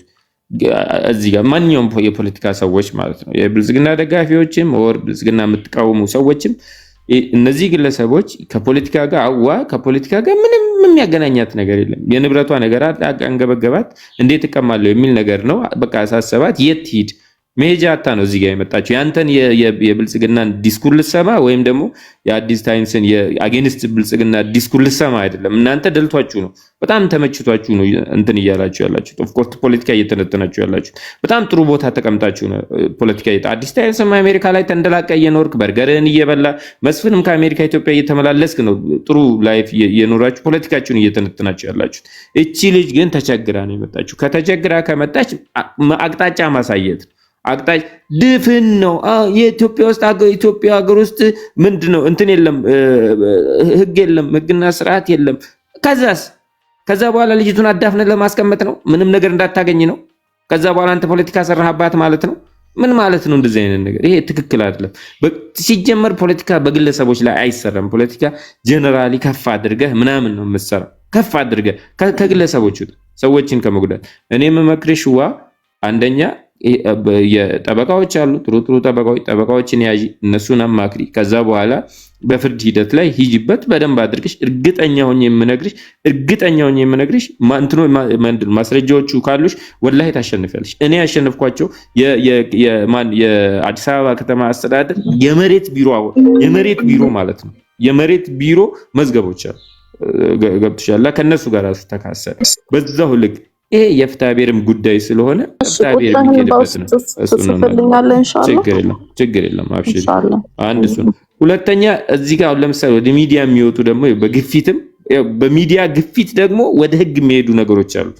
እዚህ ጋር መረዳት ያለ ለምሳሌ አሁን ሰሞን እንትን ላይ ምንድነው ወደ ህግ ሄደ ወደ ህግ ሂደት ውስጥ የገባ አንድ መዝገብ አለ። ለምሳሌ የፊንቴክ መዝገብ ማለት ነው፣ ከፊንቴክ ጋር የተገናኘ እሱ አሁን በሚዲያ ግፊት ነው የሄደው። ትክክል የሚያዙ እኮ ነገሮች አሉ። ገብቶሃል? የሚዲያ ግፊቱ ሚዲያ ስለ ህግ አያውራ አይደለም፣ የትኛውን ላውራ የሚለውን ደግሞ መለየት አለበት። የፊንቴክ ነገር እነዛ ሁሉ መንሱርን ጨምሮ እነዚህ በሙሉ ተያይዘው ወደ እርምጃ የገቡበት የሚዲያው ግፊት ነው። በጣም በደንብ ተደርጎ ተሰርቶበት ነበረ። ከዛ በኋላ ማን ኃላፊነት እንዳለበት ቁጭ አድርገን እያንዳንዱ ተተችቶ እያንዳንዱ ማለት ነው ወላሂ እዚህ እንትን ለማን ነው ሄኖክ የሚባል ጋር በሬዲዮ በምናምን የፌደራል ጠቅላይ አቃቢ ኃላፊነቱን እንዳልተወጣ ልኩ ተነግሮት ከዛ በኋላ መጨረሻ ላይ ሪዛልቱን አየ። 1 ወር 2 ወር የነበረ እንትን ነበር፣ ግፊትም ነበር። አይታችሁ ከሆነ እዚህ ላይ ማለት በየትኛው ነው በግፊት የሚስተካከለው የትኛው ደግሞ የሰው ግለሰብ ይጎዳል የሚለውን በደንብ አድርጋችሁ አይደንቲፋይ ማድረግ አለባችሁ የሚለው ነው። እና ፖለቲካ ደግሞ በግለሰብ ላይ ፕሊስ አትስሩ፣ ጥሩ አይደለም፣ ሰውን ስለሚጎዳ። ይቅርታ ከዚህ በላይ እንትን ካለ ቴንክ ዩ ጠበቃ ሀሰን፣ የጉዳዩን ባለቤት አግኝተሻል። አሁን እዚህ ጋር የእናንተን አላህ ጀዛከላህ ኸይር እንትን ቁጥርህን በውስጥ ጻፍልኝና ከሲስተር ጋር ትገናኛላችሁ። እኔ ቢያንስ በዋትስአፕ አወራካለሁ እዛ ቦታ ላይ ስላልሆንኩ ማለት ነው። እሺ ሰዎች ያውና ኬዙ ተገደለ። እኔም የምነግራችሁ በጣም ነው የማመሰግነው። እኔም የምነግራችሁ በተለይ ዲያስፖራዎች ብዙ ሰዎች አላችሁ። አንዳንድ ነገሮች የህግ አካላትን የሚጠይቁ ነገሮችን የቲክቶክ አጀንዳ የሚፈልጉ ሊኖሩ ይችላሉ። እናንተ ምንድነው ከዛ የምትጠቀሙት? እርሶ ቢሆኑ ምን ያደርጋሉ እኮ አይደለም ይሄ። እርሶ ቢሆኑ ምን ያደርጋሉ ቢሆን እያስገባ ታሪኩን ትናገራለህ፣ የሰው ሀሳብ ተሰበስባለህ። ይሄ ሲሪየስ የሆነ ነገር የሚያስፈልገው በዘርፉ ስለምናወራበት ጉዳይ ስፔሻላይዝድ ያደረጉ ሰዎች፣ በነገራችን ላይ ጉዳዩን እንደሚያውቁ ሰዎች በንቀት እንደመታየትን የመሰለ ነገር የለም። ምን ለማለት ፈልጌ ነው? እኔ ቤተሰቦቼ በሙሉ የህግ ሰዎች ናቸው። እኔ ስለ ህግ አላውቅም። ታላቅ ወንድሜ ጠበቃ ነው። እዚህ ጋር ስለ ህግ ስናወራ የህግ ሰዎች ሊስቁብን ይችላሉ። አያሳፍርም? የጉዳዩ ባለቤቶች ቁጭ ብለው ሲሳሳቁብን እንደዛ እንዳይሆን ነው። የጉዳዩ ባለቤቶች ለምሳሌ ህክምና ከሆነ ዶክተሮች፣ ነርሶችን ማስገባት ነው። ህክምና ጉዳይ ላይ ፖለቲከኛ ገብተህ ትንታኔ ይሆናል? አይሆንም። ስለዚህ እንዲህ ያለ ነገር ይልመድብን ለማለት ያህል ነው። ሞጊልዳ ልጅቷ ሳትወጣ እኔ ሀሳብ መስጠት ፈልጋለሁ። ሌሎች ይስሙ፣ ሌሎች አውሩ። እሺ እንዳትወጪ። እሺ አይ ዶንት ቲንክ ከዚህ በኋላ ፖለቲካ የምትሰሩበት አይመስለኝም። ፖለቲካ ባይዘው ፖለቲካ የምትሉ ነገር ትክክል አይደለም። እኔ ታይሜን ጠብቄ መልስ እሰጣለሁ። ይሄን አጀንዳ ዝጋው። ጠበቃ ሀሰን አደራ ተቀብለሃል። ልጅቷን እውነት ማፈን አትችልም። አይዘጋም አጀንዳው። ኦኬ እኔ ወደ ታች አወርዳለሁ። ጠበቃ ሀሰን የቲክቶክ መንደርም የፍትህ ሰው የሚገኝበት መሆኑን እንድታረጋግጥ ቃል ግባልን። እህታችንን አደራ። ጉዳዩን በዚህ ዝጋው። ቴዲዬ ፍሬ ቶኪዮ እህታችን ያላወራችው እሷ ታወራና ወደ እንትኑ እንመለሳለን። የደረሰችበትን እንትን የሆነ ሰዓት ላይ መጣ እንትን ትላቸዋለች። እናወራና ኤግዛክትሊ ኮሜንት አድርጉ። በውስጥ ጻፊለት ስልክሽን፣ አድራሻሽን። ጠበቃ ሀሰን ይኸው በቪዲዮ የሚታወቅ ሰው ነው፣ ጠበቃ ነው። የደረሽበትንም ነገር አሁን እኛ ነገ መተን የዚች ልጅ ጉዳይ ከምን ደረሰ የሚለውን ለመናገር ኦኬ ነው ይችላሉ። ግን ዝም ብዬ እዚህ ጋር እብድ አላስተነትንም በማየውን ጉዳይ ላይ።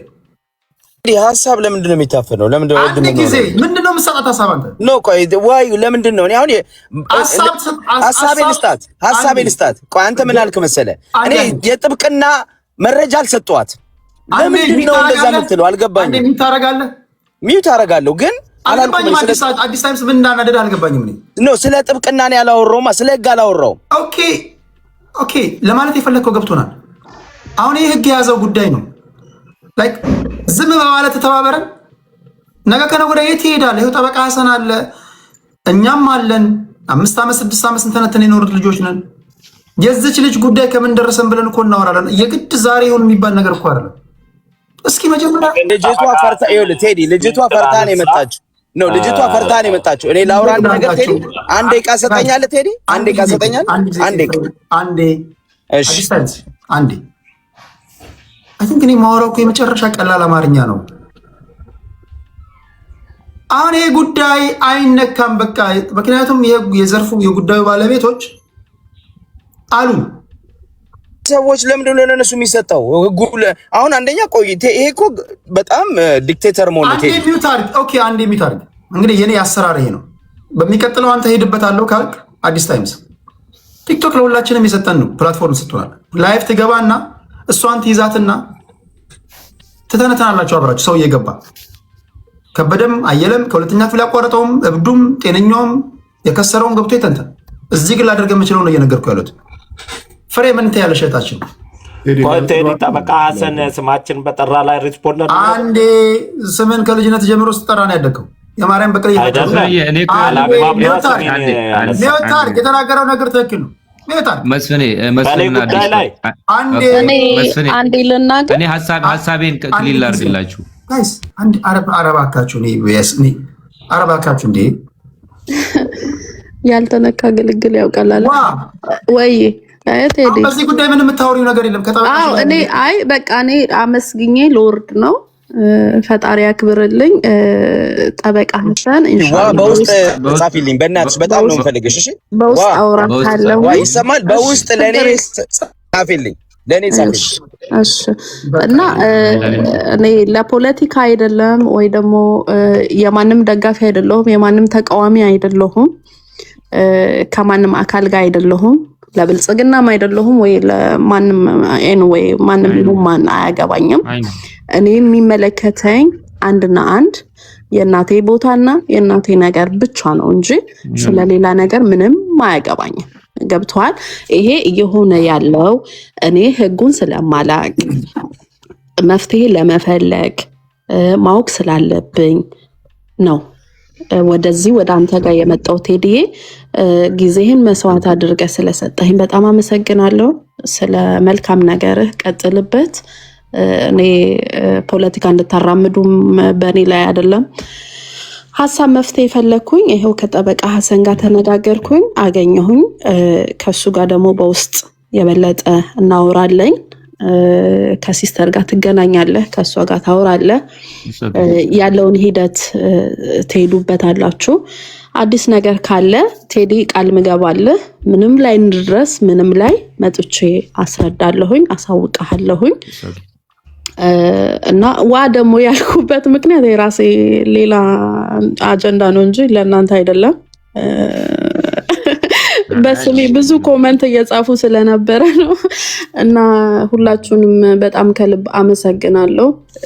ያልተነካ አልተነካም፣ አያውቀውም ስሜቱን። አይ ነው። በነገራችን ላይ እዚህ ጋር አንድ ነገር መረዳት ያለብን ምን አለ መሰለህ፣ እኔ ከጓ የተረዳሁትን ነገር ማለት ነው ቴዲዬ መስፍንም አዲስ የሆነ ሰው የሆነ ነገር ሲወሰድበት ወላሂ የሚይዝ የሚጨብጠው ነገር ነው የሚያጣው። በነገራችን ላይ ማንም ሰው አንተ የቤተሰብ የእናት አባትህ ቤት ይቅርና አንተ ራስህ ያለ የጨረቃ ቤት ገዝተህ እንደዚህ ገብቷል አለ በህጋዊ መንገድ ህገወጥ መንገድ ገዝታ አመት አቆይተው ሲወሰድብህ ምን ያህል ፔን እንዳለው ስለምንሰማሙን ታውቃለህ አይደለም? ከ67 ዓመተ ምህረት ጀምሮ ረጅም አመት ቆይተህ ይሄን ደግሞ ማንም የትኛውም መስፍኔ እኔ በጣም ማከብር ሰው ነብይ ነበር። ምን ተናገርኩ እኔ? መጥፎ ነገር ስለ ልጅቷ ምንድነው የተናገርኩት? አይ አልተናገርኩም። ኦኬ ዋ አንቺ ልታሰናብትሽ። እሺ በጣም ነው ማመሰግነው። መልካም ላይ ምንም ልታገኛችም ላደርግልሽ የምችለው አይ አግኝቻለሁ። በቃ ጠበቃ ሀሰንን ፎሎ አድርጌያለሁ። ፎሎ ባክ መልስልኝ። ግን ህዝቡ ማወቅ ስለሚፈልግ ይኸውልሽ አንድ ነገር ህዝቡ እኔ ፕሮሚስ እኮ አልኩ የደረሳችሁበትን ነገር ህዝቡ ስለሚፈልግ ለኔ አብዴት አድርጉኝ። ችግር የለውም፣ ምንም ችግር የለም። መልካም አዳር። ከልብ አመሰግናለሁ ጠበቃ ሀሰን እና ዋ እግዚአብሔር ያክብርልኝ። እሺ ኦኬ ፖለቲከኞች እንዴት ናችሁ? አዲስ ታይምስ እና ፍሬ የምትናገረው ያለ ምናልባት እህታችን ፍሬ ገብታለች። ቴዲ ቀድማታለሁ እኮ እሷን ምንም አልተናገርኩም። ያው አዲስ ታይም ስለሚጮህ ድንገትም እንዳልወርድ አሁን በቃ ለሊቷ ጉዳይ እኮ አናወራም። ኬስ ክሎዝድ በቃ ተዘጋ እኮ ፋይሉ። ወሳኝ ነጥቦች ነበሩ። ወሳኝ ነጥቦች አሉ በሷ ዙሪያ ላይ ግን ቤት ትከፍትና ላይቭ ወሳኝ ነጥቦቹን ትዘረዝራለህ። ድጋሚውን ህዝብ ይታዘበን። እዚህ ጋር ምንም ወሳኝ ነጥብ የለውም። በቃ ጠበቃ ይዞታል። ህግ ከያዘው ምንም ነው የምተነትነው። የህግ ሂደቱን ሊያስተጓጉልባት ይችላል። ለአንተ ወሳኝ የሆነው ለእሷ አፍራሽ ሊሆንባት ይችላል። አይ 67 ስትል ምናልባት በአዋጅ 47 የታገደ እንደም ብዬ ነው። ሜቢ ወይኔ ተከስታለ እንደው 967 ነው ንብረቱን የያዝነው ነው የምትል ከእናቷ እናት ከአያቷ ጀምሮ የነበረ ንብረት ነው እያወራች ያለች። አንተ የምትነጥቀበት አንተ አሁን ያወጣውን የምትነጥቀበትን ንብረት የምትዘርፍበትን አንቀጽ ትጠራለህ። እሷ የምትሄደው አንዴ በቃ ኬዙን ዘጋ ነው። ይሄን እኮ ነው በማወቅም ሆነ ኢግኖራንስ ኦፍ ሎው ደዝ ኖት ሃቭ ኤኒ ኤክስኪውዝ። በነገር ላይ ህግን አላውቅም ማለት ከተጠያቂነት አይደለም። እቺ ልጅ አሁን ተሳስታ የሆነ ነገር ብትዘባርቅ ራሷ ላይ ነው የሚመሰክርባት። ያ ነገር ሪከርድ ይሆናል። ላይክ አሁን ልጅቷን እንርዳት ነው እኮ እያልኩ ያለሁት። አይናው ጉዳይ ሆት ኢሹ ነው። ፖለቲከኞች ትገባለህ፣ ትተነትናለህ፣ ትቀደዳለህ፣ የራስን አጀንዳ ትረሳለህ። አሁን ደሞችን ታገኛለህ። ከዛ ለሆነ አንድ ከበደ የሚባል ሰውዬ ይመጣል። ከሚስት የተጣላው ይላል፣ በማንነቴ ምክንያት ይላል። ትተነትናለህ። መፍትሄ አመጣም። መጀመሪያ የህጉን ጉዳይ ትሞክረውና አሁን ሰው እኮ ያስታውሳል። እዚህ ጋር አውርተናል፣ ከጠበቃ ጋር አገናኝተናታል። ይኸው ፍርድ ቤት እንደዚህ ያለ ጠበቃ ሀሰንም ይመጣል፣ እስከዚህ ሄደን ነበረ እንዲህ ሆኗል ብሎ ሪፖርት ያቀርብልናል። እንደዛ ሲሆን ቢያንስ ትርጉም ይሰጣል። አሁን ፕሊስ በዚህ ጉዳይ ላይ አናወራ። እሺ እንዴት ናችሁ እናንተ? አጫጭር ጥያቄ ልጠይቃችሁና ሁለት ዙር ከዚህ በኋላ ካወራን በኋላ እንሰነባበታለን። ቅድም ከዩቲዩብ ላይ ካሉ ሰዎች ጋር ሳወራ ነበር። ጠቅላይ ሚኒስትሩ 8 ዓመታቸው ነው። የቴዲ አፍሮ ዳስ ጣልን ምክንያት በማድረግ የተዘፈነ ዘፈን ነው። ምላሽም አለ። የተተነተነ ትንታኔዎች አሉ ብዙ። አንዳንዶች ኢትዮጵያ ወደ ገደል እየሄደች ነው ይላሉ። አንዳንዶች ጠቅላይ ሚኒስትሩ እየተንገዳገዱም ቢሆን ሀገር እየገነቡ ነው ይላሉ። እናንተ ምን ትላላችሁ? ያለፉትን 8 ዓመታት ኢትዮጵያን እንዴት ነው የምገመገሟት? ጠቅላይ ሚኒስትር አብይ አህመድ አገር በአግባቡ እያስተዳደረ ነው? አገር ወደ ገደል እየሄደ ነው ብላችሁ ነው የምተነትኑት ወይስ ተስፋ ሰጪ ነገር ነው እያየን ያለ ነው ብላችሁ ነው የምተነትኑት? ከአዲስ ታይምስ ጀምራለሁ። ሁለት ዙር ይኖረናል። ከዛ እንሰነባበታለን። 6 ደቂቃ ላርገው እና በጠቅላይ ሚኒስትሩ ዙሪያ ላይ ነው የምናወራው። ክብራትና ክብራን ታፕታፕ አድርጉ። አምሶሪ ያለ ፕሮግራማችን እንደዚሁ መሀል ላይ ገቡ ሰዎችን አምጥቼ አንደኛው እርዳታ ቃል ተገብቶልኝ አልተሰጠኝም የሚል ሰውና አንደኛው የዋ ጉዳይ ነው። ከእሷ እንኳን ከዩቲዩብ ላይ መጣች ናት። እሺ አዲስ ታይምስ 6 ደቂቃ አለ። ያለፉትን 8 ዓመታት እንዴት ታየዋለህ? ቴዲ መጨረሻ ላይ ድረሰኝ ከነሱ። እሺ 4ኛ አወራለሁ፣ ችግር የለም። ሁሉንም አስቀድማለሁ። ዋንጋሪ አንደኛ ነው። እሺ ዋንጋሪ እኔ ነኝ አንደኛ። ቴዲ ኦኬ። ዋንጋሪ አዲስ ታይምስ 4ኛ እናገራለሁ ብሏል። እንደዚህ ላድርገው። አንተ በአዲስ ታይምስ ቦታውን ከዋንጋሪ ቀጥሎ ታወራለህ። ከዛ ሞጊልዳ፣ ከዛ ፍሬ ቶኪዮ አለች። አንድ ሰው ልጨምር እዚህ ጋር። ኦኬ አንዳንድ እድል መሰጣችሁ ከሆነ የተለየ ሀሳብ እንዲኖር እዚህ ጋር እጅ ያነሳ ሰው ፋኖ ይመስለኛል። ቱሪስት ነው የሚለው ቱሪስት። ኦኬ ቆይ አዲስ ፊት ላስገባ እስኪ። አዲስ ፊት ላስገባ። እሺ እያወራን ሄዳን፣ ችግር የለውም። ዋንጋሪ 6 ደቂቃ አለው ወንድሜ። ኦኬ ቴንክ ዩ ቴዲ። እንግዲህ ያለፉት 8 ዓመታትን ኦዲት እናድርጋቸው እስቲ። ዶክተር አብይ አህመድ ኢትዮጵያን የተረከበበት ወቅት ጀምሮ እስካሁኑ ድረስ ነው ስንገመግም መገምገም ያለብን። ምንድነው ዶክተር አብይ የተረከባት ኢትዮጵያ መልኳ ምን ይመስል ነበረ? ኢኮኖሚያ ምን ይመስል ነበረ? የተላለፈበት ወቅት ላይ ዋናውን ኢትዮጵያን ከዛ ፊት ሲመራት የነበረው የኢህአዴግ የጀርባ አጥንት የነበረው ህወሓት ስልጣኑን ለቆ ከመንግስት ጋር ተኳርፎ ትግራይ ክልል ሲገባ ምንድን ነበር የተፈጠረው? ከዛ በኋላ የሴኩሪቲ አፓራተሱን የያዘው ህወሓት አኩርፎ ሲገባ፣ መከላከያውን ሲቆጣጠር የነበረው ህወሓት አኩርፎ ሲገባ፣ ኢኮኖሚውን ሲቆጣጠር የነበረው ህወሓት አኩርፎ ሲገባ፣ በዛ ወቅት ላይ ዶክተር አብይ ስልጣን ላይ ሲወጣ የተረከባት ኢትዮጵያ የነበረባት ኢኮኖሚክ ዕዳ ምን ነበረ? መልኳ በአጠቃላይ ምን ይመስላል? አሁን ምን ይመስላል በሚለው ነው ኦዲት ማድረግ ያለብን። እንግዲህ አንድን ኩባንያ እንኳን እንዲመራ ኃላፊነት የተሰጠው ስራ አስኪያጅ የተረከበውን ኩባንያ ከተረከበበት ጊዜ ጀምሮ በአንድ ዓመት ጊዜም ኦዲት እናድርገው፣ በ6 ወር ጊዜም ኦዲት እናድርገው፣ በ3 ወርም ኦዲት እናድርገው፣ መነሻውንና መድረሻውን ነው የምንለካው። እንኳን አገርን የሚመራ ሰውን ኦዲት ስናደርግ ይቅርና ተራ ኩባንያ የሚመራ ማናጀርን እንኳን ኦዲት ስናደርግ በዚህ ልኬት ነው የምንመረከው። ስለዚህ ዶክተር አብይ እንዴት ነው የማያቸው? እኔ አሁን ዶክተር አብይን የጀርመንን ከሂትለር ቀጥሎ ጀርመንን ከሂትለር ውድቀት በኋላ የመራትን ኮናርድ አደን አወር አድርጌ ነው የምመለከተው።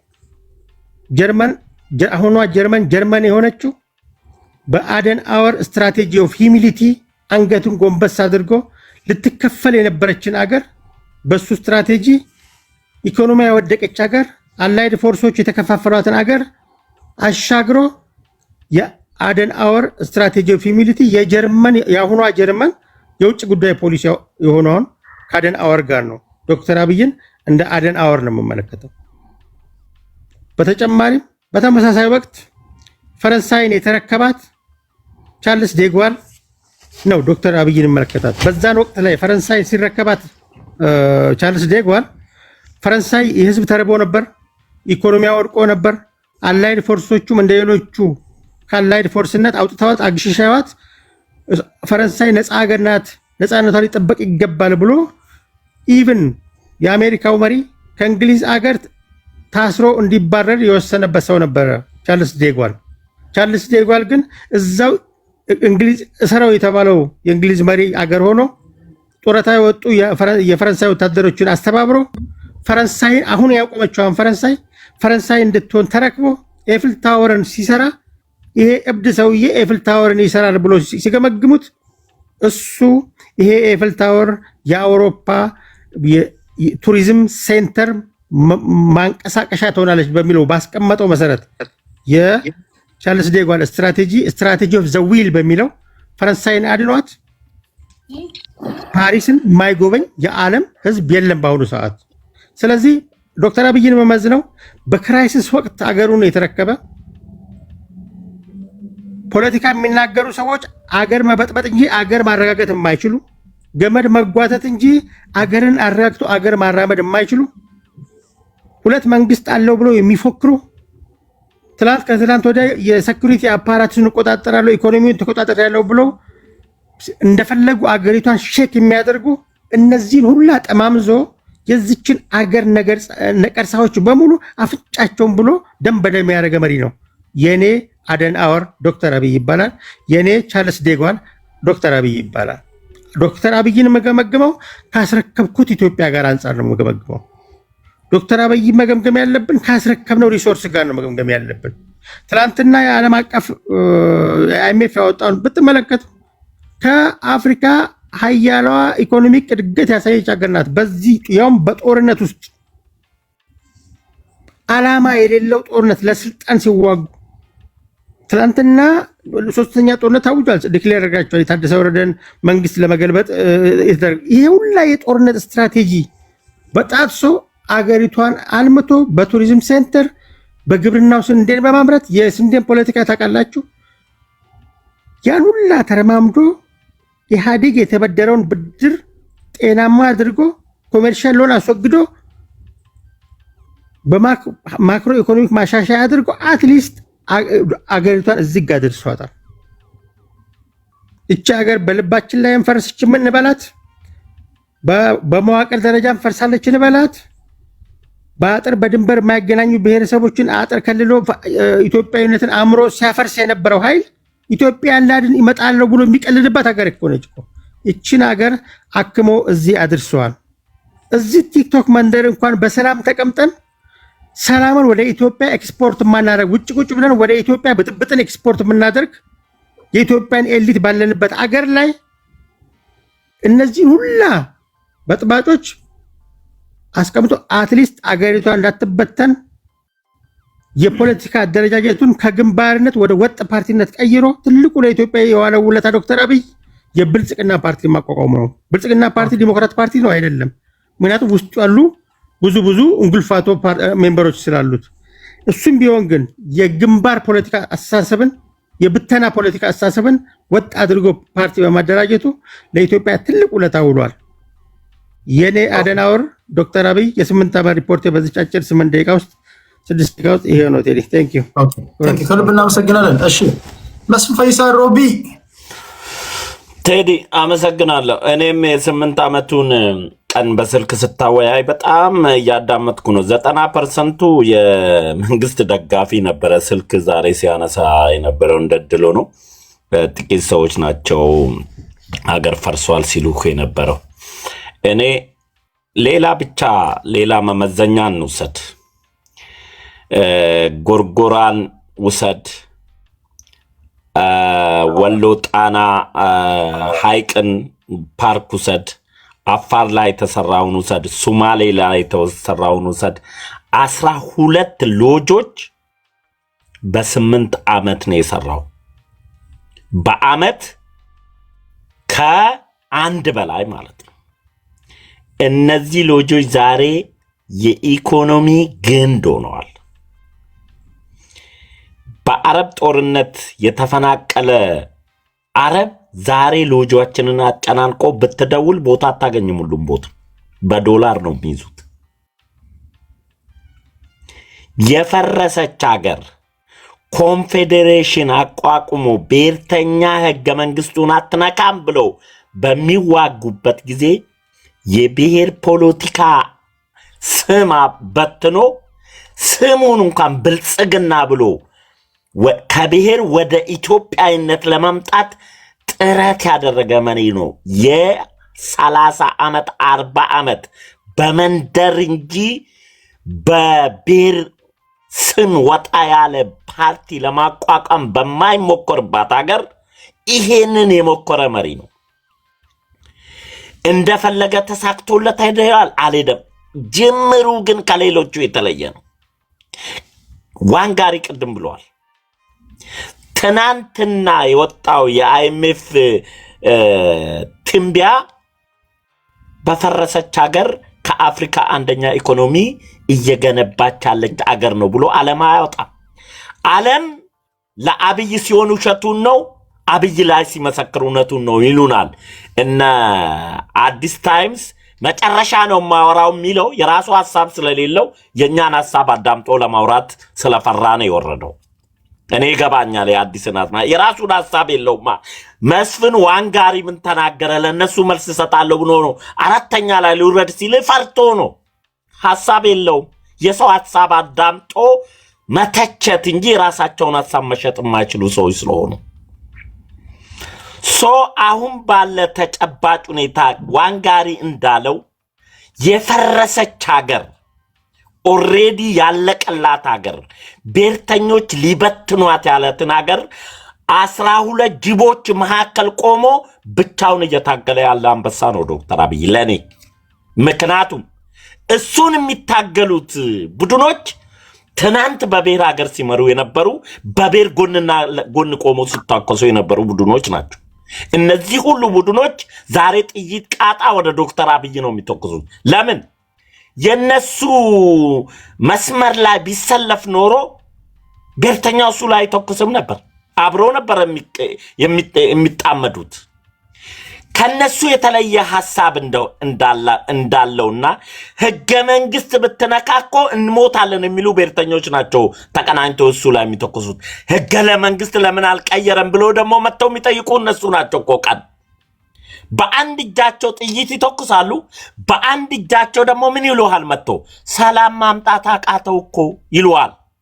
ተኳሽ እነሱ፣ ገዳይ እነሱ፣ አጋች እነሱ። ለእገታውም ለግድያውም ለብጥበጣውም ደግሞ የሚጠይቁት ዶክተር አብይን ነው።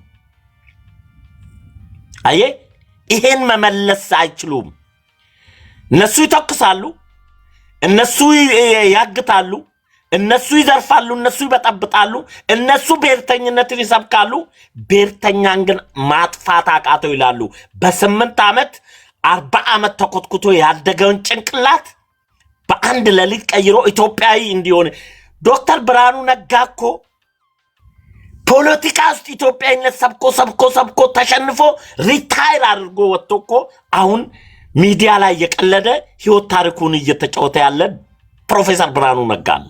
ኢትዮጵያዊነትን ብሎ አቅቶት ሪታይር አደረገ ከፖለቲካ ውስጥ። ለምን? ብሔርተኛው እየገነነ እያገነገ ዶክተር አብይ እሱን ነው እየታገለ ያለው አሁን።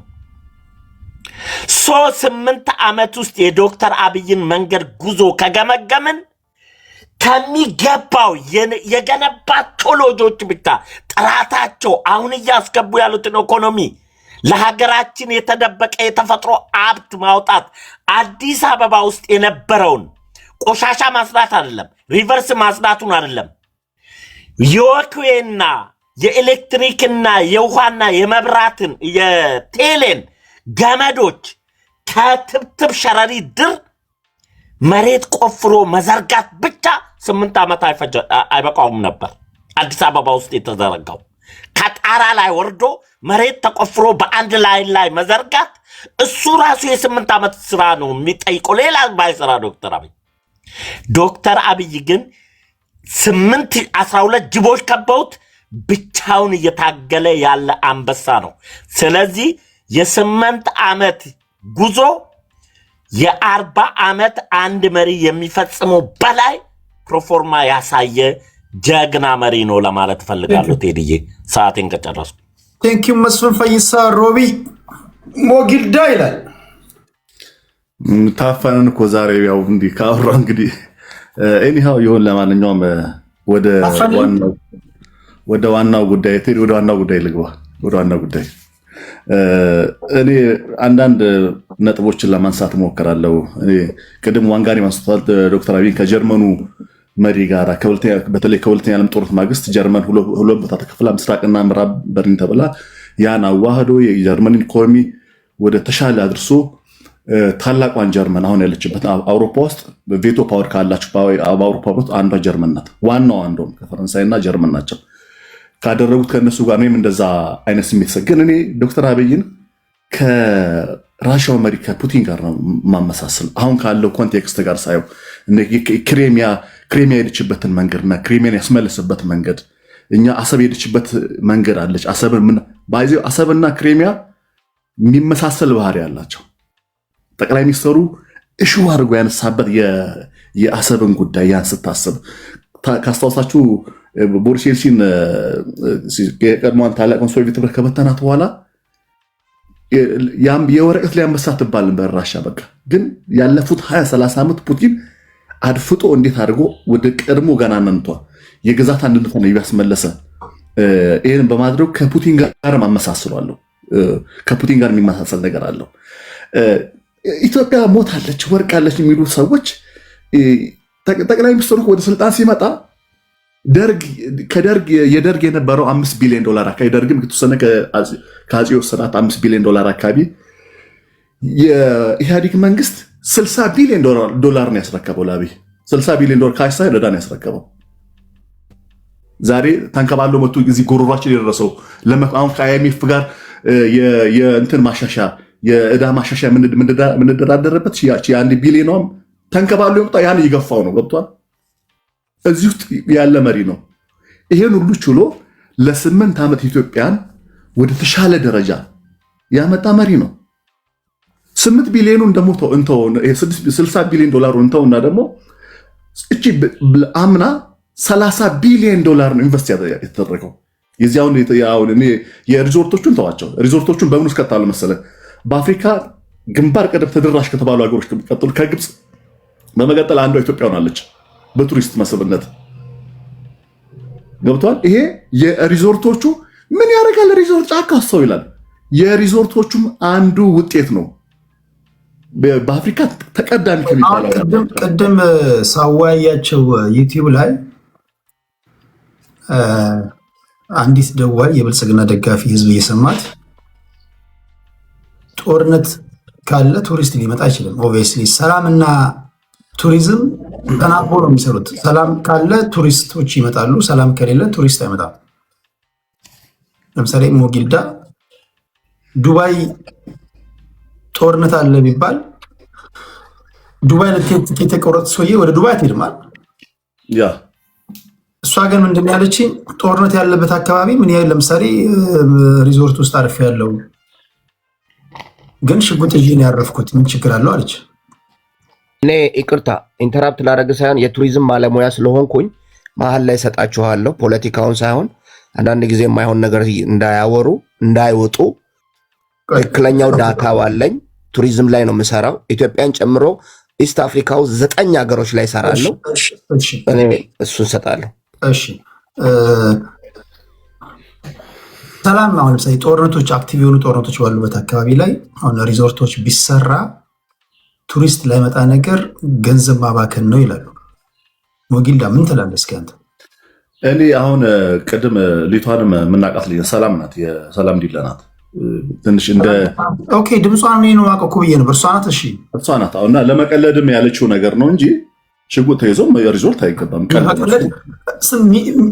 በሚሊዮኖች ጋር የሚዳረስ ነገር ጋር ሪከርድ አድርገው መጫወቻ ላይ ያደረጉ በሚችሉበት ቦታ ላይ ተቀምጣል። እርግጠኛው የምነግርህ ነገ ተነገ ታገኛታለህ። ይቀልደዋል። አይ ቲንክ በዚህ ጉዳይ አትቀልድም። በብዙ ነገር ልቀልድ ትችላለህ። አይደለም ሽጉጥ ተይዞ ሪዞርት አይገባም። አንደኛ ራሷ ላይ ነው የምትቀልደው። ከቀለደች ወይ አይ ዶንት ኖ ምንድነው ሲሪየስ የሆነ ቢዝነስ ላይ ያለ ሰዎች ጋር ምንድነው የምትቀልደው? ያ እና ቴዲ እነኚህ ሪዞርቶች ኢንፍሉዌንስ አድርገዋል ኢትዮጵያ ውስጥ። ለምሳሌ አራላ ኬላ ሜት ይችላል። ለዚህ ደግሞ መታራ ላይ ተሰራው አለ። ሌላ ቦታዎችም እኮ አሉ። ባህር ዳር የተሰሩ አሉ፣ ጎንደር የተሰሩ ልጆች አሉ። መሄድ ትችላል። እነሱ ጋር እኮ ሪሞት ኤሪያ ውስጥ እኮ አይደለም የተሰሩ ቦታዎች እኮ የመንገድ ተደራሽ የሆነ ወንጪም አለ። አዲስ አበባ 100 ኪሎ ሜትር አካባቢ የመንገድ የአውሮፕላን ተደራሽ የሆኑበት ቦታዎች ናቸው። ቱሪስቶች በእርግጠኝ ይሄዳሉ። አላላ ኬላ እኔ በቅርብ የሚሄድ አጋጣሚ አግኝቼ ነበር። ደውለህ ከ3 ቀን በፊት ነው አልጋ መያዝ የምትችለው። ፉል ነው እንደሚባለው አይደለም። ሌላኛው የ30 ቢሊዮን ዶላሩ ነው ኢንቨስትመንት የዳንጎቴ የዚህ ኤሊያላ እና የካሉብ ነዳጅ የተፈጥሮ ነዳጅ ማመንጫው እሱ ስታስብ የ30 ቢሊዮን ዶላር ህወሓት ኢህአዴግ ኢትዮጵያ ውስጥ ላለፉት 27 ዓመታት ሲሰራቸው 7 ቢሊዮን ዶላር ነው እዚህ ሀገር ላይ የሚገመት ብር ነው ትልቅ ተብሎ ኢንቨስት። ሌሎቹ አይኤምኤፍ የሚያወጣው የሚሰጠው ብር አለ፣ ዩኤንዲፒ የሚሰጠው ብር አለ። እሱ ለቲፒኤልኤፍ ልጆች አሜሪካና አውሮፓ ለመጫወቻ ቤት መግዣ ነው የሆነበት። ይሄን ሁሉ የሀገር ሀብት ሀገር ውስጥ እንዲወጣ ያደረገ ታላቅ መሪ። እሺ ሌላኛው የህዳሴ ግድብ የሰራበት መንገድ ህዳሴ ግድብ ከመውደቅ በቃ ከመጥፋት ያመጣበት መንገድ አገር የወደቀች በሚባል ደረጃ ነው። ሌላኛው አንዳንድ አገር ሞታለች ያለው ቴዲ አፍሮ አልገባኝም። እኔ የቴዲ አፍሮና የጠቅላይ ሚኒስትሩ እሳቤ አንድ ነው ብዬ ነው የማስበው። ቴዲ ኢትዮጵያን ይፈልጋል ካልዋሸን፣ እኔ ዋሽቶ ነው የሚመስል። ኢትዮጵያ ትልቋ ኢትዮጵያ የሚፈልግ ከሆነ ቴዲ አፍሮ በቦሌ መንገድ ነው ኢትዮጵያ የሚፈልጋት፣ በስሙዙ ወይ ነው በቦሌ መንገድ ነው። ጠቅላይ ሚኒስትሩ በቦሌ መንገድ ሞክሮት ነው እምቢ አለው። አሁን ጠቅላይ ሚኒስትሩ በባሌ መንገድ እየሄደ ያለው ኢትዮጵያን እሱ የሚላትን ኢትዮጵያ ታላቅ ቴዲ አፍሮ ኢትዮጵያን ገነባታል ትልቋ ኢትዮጵያ ሲል ከታች ኤኦላ ሸኔ ፋኖ ግብፅ የሚባል ላይ መስማት ስለነሱ ትርኪ ምርኪ መስማት አይፈልግም። እሱ ብቻ ኢትዮጵያ ነው የሚለው። ኢትዮጵያ ዝም ብሎ ሮም በአንድ ድልስ አልተገነባችም። እሺ ይህን ነው። አመሰግናለሁ። አንዳንዶች እውነት ለመናገር እግዚአብሔር ራሱ ፈራ እግዚአብሔር ያስፈልገናል ወይ ፖለቲካ መተንተን የጀመራችሁት ትላንት ካልሆነ በስተቀር የብሔር ፖለቲካ በአንድ ጊዜ መቆም አለበት የምትሉ ሰዎች እኔ የቀልዳችሁ እንደሆነ ነው የማስበው።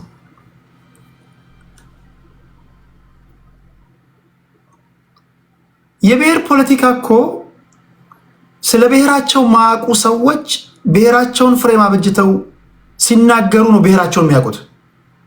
በነገራችን ላይ ይኸውላችሁ ሚስጥሩን መሰላችሁ፣ የብሔር ፖለቲከኞችን ከእግዚአብሔር ጋር ካልሆነ በስተቀር አታስተዋቸው። ብሔራቸው ትዝ የሚላቸው ብሔራቸውን የሚመለከት ፖለቲካ ሲሰራላቸው ነው። 90% ትክክለኛ ብሔርተኛ እዚህ ውስጥ ባስገባህ እኔ ኦሮሞ ብሔርተኛ ነኝ የምትል ትግራዋይ ነኝ ምናምን የምትሉ ሁላችሁም እስኪ ስለ ብሔራችሁ ለምሳሌ ስለ ገዳ ሲስተም ንገረኝ ብል ከ10 የኦሮሞ ልጅ እርግጠኛ ሆኜ ብነግርህ 6ቱ አይነግረኝም። አንዴ አሳይቻችኋለሁ አይደል? የገዳ ስርዓት ከፋፍላችሁ ንገሩኝ ስላቸው እንትም 8 ላይ ምን ይባላል፣ 16 ላይ ምን ይባላል፣ 32 ምን ይባላል፣ 24 ላይ ምን ይባላል ስላቸው። ብሔርተኛ ማለት እኮ ስለ ብሔር ማወቅ ነው። ስለ አለባበስ ማወቅ፣ ስለ አመጋገብ ማወቅ፣ ስለ ሽምግልና ስርዓት ማወቅ። የብሔር አምባሳደር ነህ ማለት ነው። የኛ ሀገር ብሔርተኞች እነሱኞቹ አይደሉ። አደገኛ ብሔርተኛ ነኝ የሚለውን ስለ ብሔር እስኪ አስተዋውቀኝ፣ እስኪ ገለጻ አድርግልኝ ብትለው መጣፊያ ያጥረዋል። እነሱ የሚያውቁት የብሔር ፖለቲካ ምን ሆኗል መሰላችሁ? እነሱና እኛ አደገኛ ጠላትና ይሄ ህንድ ፊልም ላይ የምታዩታል አሳዳጅና ተሳዳጅ። ከዚህ ሳቤ እነዚህን ሰዎች ለማውጣት መድኃኒዓለም ካረዳን በስተቀር አይሆንም። ገና እኮ ወደ ሀሳብ ፖለቲካ እንምጣ ስንል እኮ 1000 ብሔርተኞች ሰይፋቸውን ይስሉባል። ተጠፋፋና ተያየናታ። አላያቸውም እንዴ እነ ጀዋር የሚያደርጉትን? መቀሌ ተቀምጠው እዚህ ጠቅላላ ከወላይታ ከሲዳማ ከስልጤ ምናምን በዙም ሚቲንግ ሲያደርጉ የነበሩት ምንድን ነው? ዋነኛ የህልውናችን መሰረት የሆነ የብሔር ፖለቲካ ሊያስቀርብን ነው ጠቅላይ ሚኒስትሩ ብለው እኮ ነው። ውሸት ነው እውነት ነው? የብሔር ፖለቲካ በአንድ ጊዜ ከብሔር ፖለቲካ ጠቅላይ ሚኒስትሩ ያውጣን ስትሉ ነው እግዚአብሔር ምን ይላል? አሁን ስታዋቸው እነዚህ አሁን በአንድ የሚለቁ ይመስላሉ። በጸበል እንኳን ይለቃሉ እነዚህ የብሔር ፖለቲካ አራማጆች። አይ ዶንት ቲንክ ክርስቶስ ራሱ ይመጣ ራሱ በቀላሉ የሚያስለቃቸው አይመስለኝም። ሶ ይህንንም ነባራዊ ሁኔታውን አንደርስታንድ ማድረግ ያስፈልጋል። ገና ወደ ሀሳብ ፖለቲካ እንምጣ ስትሏቸው በማንነታቸው ላይ የተሰነዘረ አደገኛ ጥቃት እንደሆነ ነው የሚቆጥሩት። አንዳንዶቹ ለብሔራቸው አዝነው አይደሉም። 90% ለብሔራቸው አዝነው አይደሉም። ብሔራቸውን ፍሬም አበጅተው መሸቀያ ስለሚያደርጉት ነው። ምንም ጥያቄ የለውም። የሪሶርስ የመቀራመት ጉዳይ ነው። ለብሔር አዝነህ አይደለም። ብሔርተኝነት ሪሶርስ የመቀራመት ጉዳይ ነው። እኛ ከምንናገረው ቋንቋ ውጭ የሚናገሩ በሙሉ የሪሶርሱ ተጠቃሚ አይሆኑ፣ ስራ አይቀጠሩ። ናቹራል ሪሶርስም ካለ እኛ ብቻ እንጠቀም፣ እኛ እንነግድ፣ ስልጣንም ካለ እኛ ብቻ። ኮምፒቲሽን ጠል ናቸው። በሜሪት ይሁን ሲባል አይወዱም። ጀስት ቋንቋን ስለተናገረ ብቻ አፈርማቲቭ አክሽን ያስፈልገኛል፣ እኔን ልዩ ተጠቃሚ መሆን አለብኝ ከሚል እሳቤ ነው። ለብሔራቸው አስበው አይደለም፣ ሪሶርስ ለመቀራመት ነው። ይህንንም ልትነግሯቸው ይገባል እነዚህ ሰዎች። ይሄ እንዴት ነው ሊሆን የሚችለው? ጎበዝ፣ እኛ እኮ እግዚአብሔር ምስክር ነው። እኛ እኮ የምናራምደው እኮ ፖለቲካ አይደለም እኮ። እኛ የሌላ ሀገር ፖለቲካ አይተናል አይደል? የውጭ ጉዳይ ፖሊሲ እንዴት ነው? የትምህርት ፖሊሲ ያወራሉ፣ ምሁራኖች ትንታኔ ይሰጣሉ፣ በህግ ጉዳይ ላይ የህግ ሰዎች ይተነትናሉ። የሌላ ሀገር ፖለቲካ እኮ እውቀት ነው እናንተ። የኛ ሀገር ፖለቲካ 5 ሰዓት ብትሰማው መድኃኒዓለም ትደነቁራል። እንደው እናንተ እግዚአብሔር በኪነ ጥበቡ ጠብቋችሁ ነው ያደነቁራል እኮ። ስለዚህ ከዚህ ሳቤ ለመውጣት በተለይ ወጣቶች፣ ልጆች ያላችሁ እናቶች፣ አባቶች በሀሳብ ላይ የተመሰረተ ፖለቲካ ማራመድ የጀመርን ሰዓት አንደኛ ደደቡ ፊልተር ይደረጋል። ይሄው ቋንቋውን ስለተናገረ ብቻ አግዳሚውን አሁን የብሔር ፖለቲካ አግዳሚ ወንበር ነው እንደምታውቁት። ቋንቋውን ስለተናገረ ብቻ ወይ የብሔሩ ተወላጅ ስለሆነ ብቻ ትንታኔ ለመስጠት ይመጣል። ዘሞመንት ፖለቲካን ወደ ሀሳብ ስትቀይሩት እውቀት የሌላቸው ሰዎች አድማጭ ይሆናሉ። በፖሊሲ ዙሪያ ስንወያይ ስልጣን ላይ ብትወጣ ምን ታደርጋለህ? የስራ አጡን ቁጥር እንዴት ትቀርፋለህ? የሰብአዊ መብት ጉዳይን እንዴት ታሻሽላለህ? አያችሁ፣ የትምህርት ፖሊሲው ምን ታደርጋለህ? የውጭ ጉዳይ ፖሊሲ ምን ይሆናል? ኢኮኖሚ ፖሊሲ ምንድን ነው? ይሄ እውቀት ይጠይቃል። የብሔር ፖለቲካ አራማጆች ጸረ እውቀት ናቸው። ጸረ እውቀት፣ ጸረ አንድነት፣ ጸረ ህዝብ። ፍሬሙን ስታየው ህዝብ ምናምን ይመስላል ምናምን። ኖ ኖ ኖ ኖ። አሁን እዚህ ጋር እኔ ጋር ሲመጡ ከሌላ ጋር ስለሚጋጠመው አንድ የሆኑ ይመስሏቸዋል አይደል? እስኪ ተመሳሳይ የብሔር ፖለቲካ አራማጆችን አንድ ቤት ልቀቋቸው፣ ይጫረሳሉ። እስኪ የትኛው የብሔር ፖለቲካ አራማጅ ነው 8 ቦታ ይችላል ይሄ ቤት ወይ 9 ቦታ ይችላል፣ 9 አንድ አይነት የብሔር ተወላጆች ቢገቡ አይስማሙ? እንደገና ብሔር ውስጥ ጎጥ አለ፣ እንደገና ሰፈር አለ፣ ቀበሌ አለ። ልክ እዚህ ጋር እንደ አማራ ስትመጣ ኦሮሞውን ታያለህ፣ ከኦሮሞ ጋር ትመላለሳለህ። ከዛ ትግራዋይ አለ፣ ለሱ መመለስ ይቀላል። ለእናንተም አደጋ ነው፣ እናንተንም ይዞ የሚጠፋ ነገር ነው። ሰው የብሔር ፖለቲካ መቅረት አለበት እኮ ሲባል ለሀገር ስለታሰበ ብቻ አይደለም፣ ለእናንተም ጭምር ነው። እናንተንም ያጠፋፋችኋል። እንደ ብሔር ተደራጅተህ የብሔርን ጥያቄ ብታስመልስ፣ ለብሔር ስትመግብ፣ ለጎሳ ለጎጥህ በማንኪያ እየሰጠህ ነው። እችን ታሪክ ልንገራችሁና ወደ አዲስ ታይምስ ሄዳለሁ። እንደ ብሔር ተደራጅተው በክልል እንደራጅ በማንነታችን ተጠቅተናል ብለው ክልል የሆኑ አካላቶችን ብታያቸው ዛሬ የብሔራቸውን ጥያቄ ካስመልሱ በኋላ ዛሬ ትልቅ ፈተና የሆነባቸው የጎሳቸው ጥያቄ ተነስቶባቸዋል። የብሔር ጥያቄ ማለቂያ የለውም። ምክንያቱም ብሔር ውስጥ ራሱ የንዑስ ማንነቶች አሉ። እነሱ ጥያቄ ያነሱባል። ስለዚህ ሌላው ይቅር ነው፣ ለሌላው ምናምን እንደው ምናምን ታስቡ ምናምን እንዳይመስላችሁ፣ ራሳችሁም እንድድኑ ነው። እንዳትሞት ከዚህ ሳቢ ወጣ ማይ ፍሬንድ። እሺ የሰማችሁትን ጌታ ወይም እግዚአብሔር ይባርክላችሁ። ወደ አዲስ ታይምስ እንሄዳለን ወንድሜ። አዲስ ታይምስ ይላል 6 ደቂቃ ነው ወንድሜ።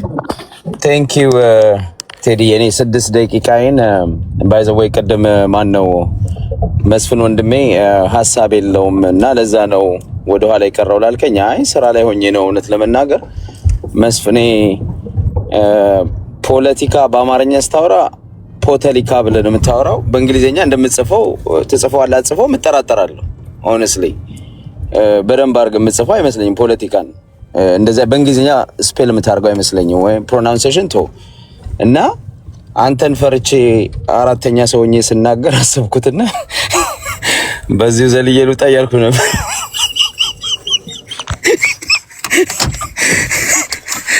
እና ጨዋታው እንዳለ ሆነ ወደ ገደለው ሲገባ ያለፉት 8 ዓመታት ሆነስሊ ያለፉት 8 ዓመታት ቴዲ እኔ ካንተ የተለየ ቪው ነው ያለኝ። አንተ በተወሰነ መንገድ ጠቅላይ ሚኒስትሩ በቂ ጊዜ አልተሰጠውም ከሚሉ ሰዎች ነህ አንተ፣ ወይንም ደግሞ መሰናክሎ ተግዳሮት ነበረበት ከሚሉ ሰዎች ነህ። ብዙ ጊዜ ያንን ደጋግመህ ታነሳለህ። ግን ዋና ፖይንት ላይ ሊድ ግን ይሄንን ያለፉት 8 ዓመታት የሚለውን በእኛ ብቻ ሳይሆን እና ያናማሉ ሌሎችና ብዙ ሰዎች ተሰባስበን የምናደርገው ውይይት መሆን አለበት። የአንድ ቀን የዚህ ጊዜ ውይይት ቢኮዝ ብዙ ዳታም ስለሚፈልግ ብዙ ነገሮችን መሰብሰብ ስለሚፈልግ ቴዲ ሆነስሊ ቢኮዝ እውነተኛውን ነገር ማቅረብ ስለሚኖርብን አይ ቲንክ ተዘጋጅተን እንደዛ ብናደርግ ጥሩ ይመስለኛል። የቴዲ አጋጣሚ ብዙ ነገሮችን እየጫረ ነው። አሁን የቴዲ ሀገር ሞተች እሳቤ እኔም ይሄን ሀሳብ እንድናነሳ እያደረገን ነውና እኔ ጠቅላይ ሚኒስትሩን ላለፉት 8 ዓመታት እማየው ጠቅላይ ሚኒስትሩ ኢትዮጵያን የማዳን ተስፋ ኖሮት የኢትዮጵያን ሕዝብ ዩናይትድ የማድረግ ሐሳብና ምንድነው አጋጣሚ ኖሮት ትናንት ከነበርንበት ኢህአዴግ ቲፒኤልኤፍ ከነበረው የዘር ፖለቲካ በ1000 እጥፍ እንዲቀጣጠል አድርጎ ጄኖሳይድ ኬራውት ያደረገ ብዙ ሰዎች እዚህ የጀርመን ሪቮሉሽን ያመጣ ነው የምንድነው የፈረንሳይን ምናምን ያሉ ሲተነቱን ያስቀኛል። እኔ ሁቱ ፓወር ብለው ሩዋንዳ ላይ ጄኖሳይድ ያደረገው የፖለቲካል ኤሊት ነው የሚታየኝ። ጠቅላይ ሚኒስትሩን ሳስበው ሩዋንዳ ላይ ጄኖሳይድ ኬሪያ ያደረገ ተመሳሳይ ባይዘው ሩዋንዳ ላይ ጄኖሳይድ የፈጸመው በሩዋንዳ ሚሊተሪ ይታገዝ የነበረ ምንድነው የሚባል ኢንተራሞ የሚባል ቡድን ተቋቁሞ ነበር። ጠቅላይ ሚኒስትሩ የብሔር ኢንተራሞ አቋቁሞ ነበር እና በየአካባቢው እየላከ ጄኖሳይድ እንዲፈጽም ለምሳሌ አንዴ ኮሬ ነገኛ ይለዋል፣ አንዴ ሸኔ ይለዋል፣ የተለያየ ስም እየሰጠ ጄኖሳይድ ሲፈጽም የነበረ እና ህዝቦችን ሲጨፈጨፍ የነበረ ሲያባረር የነበረ ሚሊዮኖችን ከወለጋ ሲያፈናቅል የነበረ መተከል የምናውቀው ነው። መተከል ላይ አማሮች ሲጨፈጨፉ እሱ ሳር እየተከለ ምንድነው የምታወሩት? ገና ህዝብ ይሞታል፣ እኔ ሬሳቸው ላይ ገና ሳር ተክላለሁ ያለ በጭካኔ ንግግሩ የምናውቀው በአስመሳይና በውሸተኛ የኢትዮጵያ ንግግሩ ብዙዎችን ያታለለ እና የቡድን የበላይነትን እየሰራ ያለ እውነት ለመናገር ሀገር እያፈረሰ የምናቃትን አዲስ አበባ በልማት ዘፍ ምንድነው ዛፍ እየተከለልን ቢኮዝ አንድ ሰው ዝም ብሎ እየጨፈጨፈ አያባረም። የሆነ ነገር የሚመስል ነገር መስራት አለበት። አበባ መትከል አለበት፣ ዛፍ መትከል፣ ስትሬቱን ማሳመር አለበት፣ መሬቱን ማጽዳት አለበት፣ ሰፈሮቹን ማብለጭለጭ አለበት፣ የሚመስሉ የልጆች መጫወቻ መስራት አለበት። ይሄ ሌላም ዓለም ላይ ባይዘው ተደርጓል። እንደው ይሄንን ሐሳብ በደንብ ታመጣው ቴዲ ሌላ ቀን እኔ መረጃዎችን ተመሳሳይ ሲሚላሪቲ ያላቸውን የሀገራቶች እንዴት ከተማቸው እንደወደመ እንዴት ከተማቸው ያሉ ሰዎች እንዴት እንደተበቀሏቸው እንዴት እንዳፈናቀሏቸው መሬታቸው እንደወሰዱባቸው እኔ ላቀርብልህ ይችላል። ሲሪየስሊ ነው ማወራል እና ሲስተሚክ የሆነ ዲስፕሌስመንት ሲስተሚክ የሆነ ሬሲዝም እግርና ጥፍር አውጥቶ ሰውን እየቧጨረ ህዝብ እየገደለ ህዝብ ድሃ እያደረገ የቀጠለበት ሰዓት አንድ ጥያቄ ጠቅላይ ሚኒስትሩ እሺ ኦሮሞን ገለዋል ብለህ ታስባለህ? በደንብ ወለጋን ገለዋል ብዬ አምናለሁ። ኦሮሞን አይደለም ወለጋን ይገደል ኦሮሞን ገለዋል ብለህ ታስባለህ? ወለጋ ጦርነት ያለበት ቦታ ትገደላለህ። ወለጋ ኦሮሞ ተገለዋል። ወለጋ ኦሮሞ ነው ገለውታል። ኦሮሞ በቃ ወለጋ ብለን ታስፈልግም። ኦሮሞን ገለዋል። አማራን ገለዋል ብለህ ታስባለህ? አማራን ጄኖሳይድ ፈጽሞበት ኦሮሞን ገለውታል ብዬ ነው። ትግራይ ጋር ሄደው ተደባድበዋል። ሰው ገለዋል ብለህ ታስባለህ? ትግራይንም ዋር ክራይም ፈጽሞበታል፣ ጨፍጭፎታል።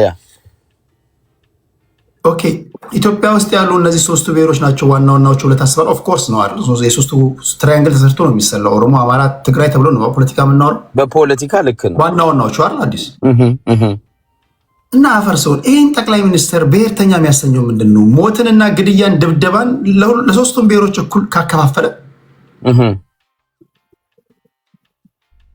እንዴት ነው ይህን ሰውዬ ብሔርተኛ የምታደርገው?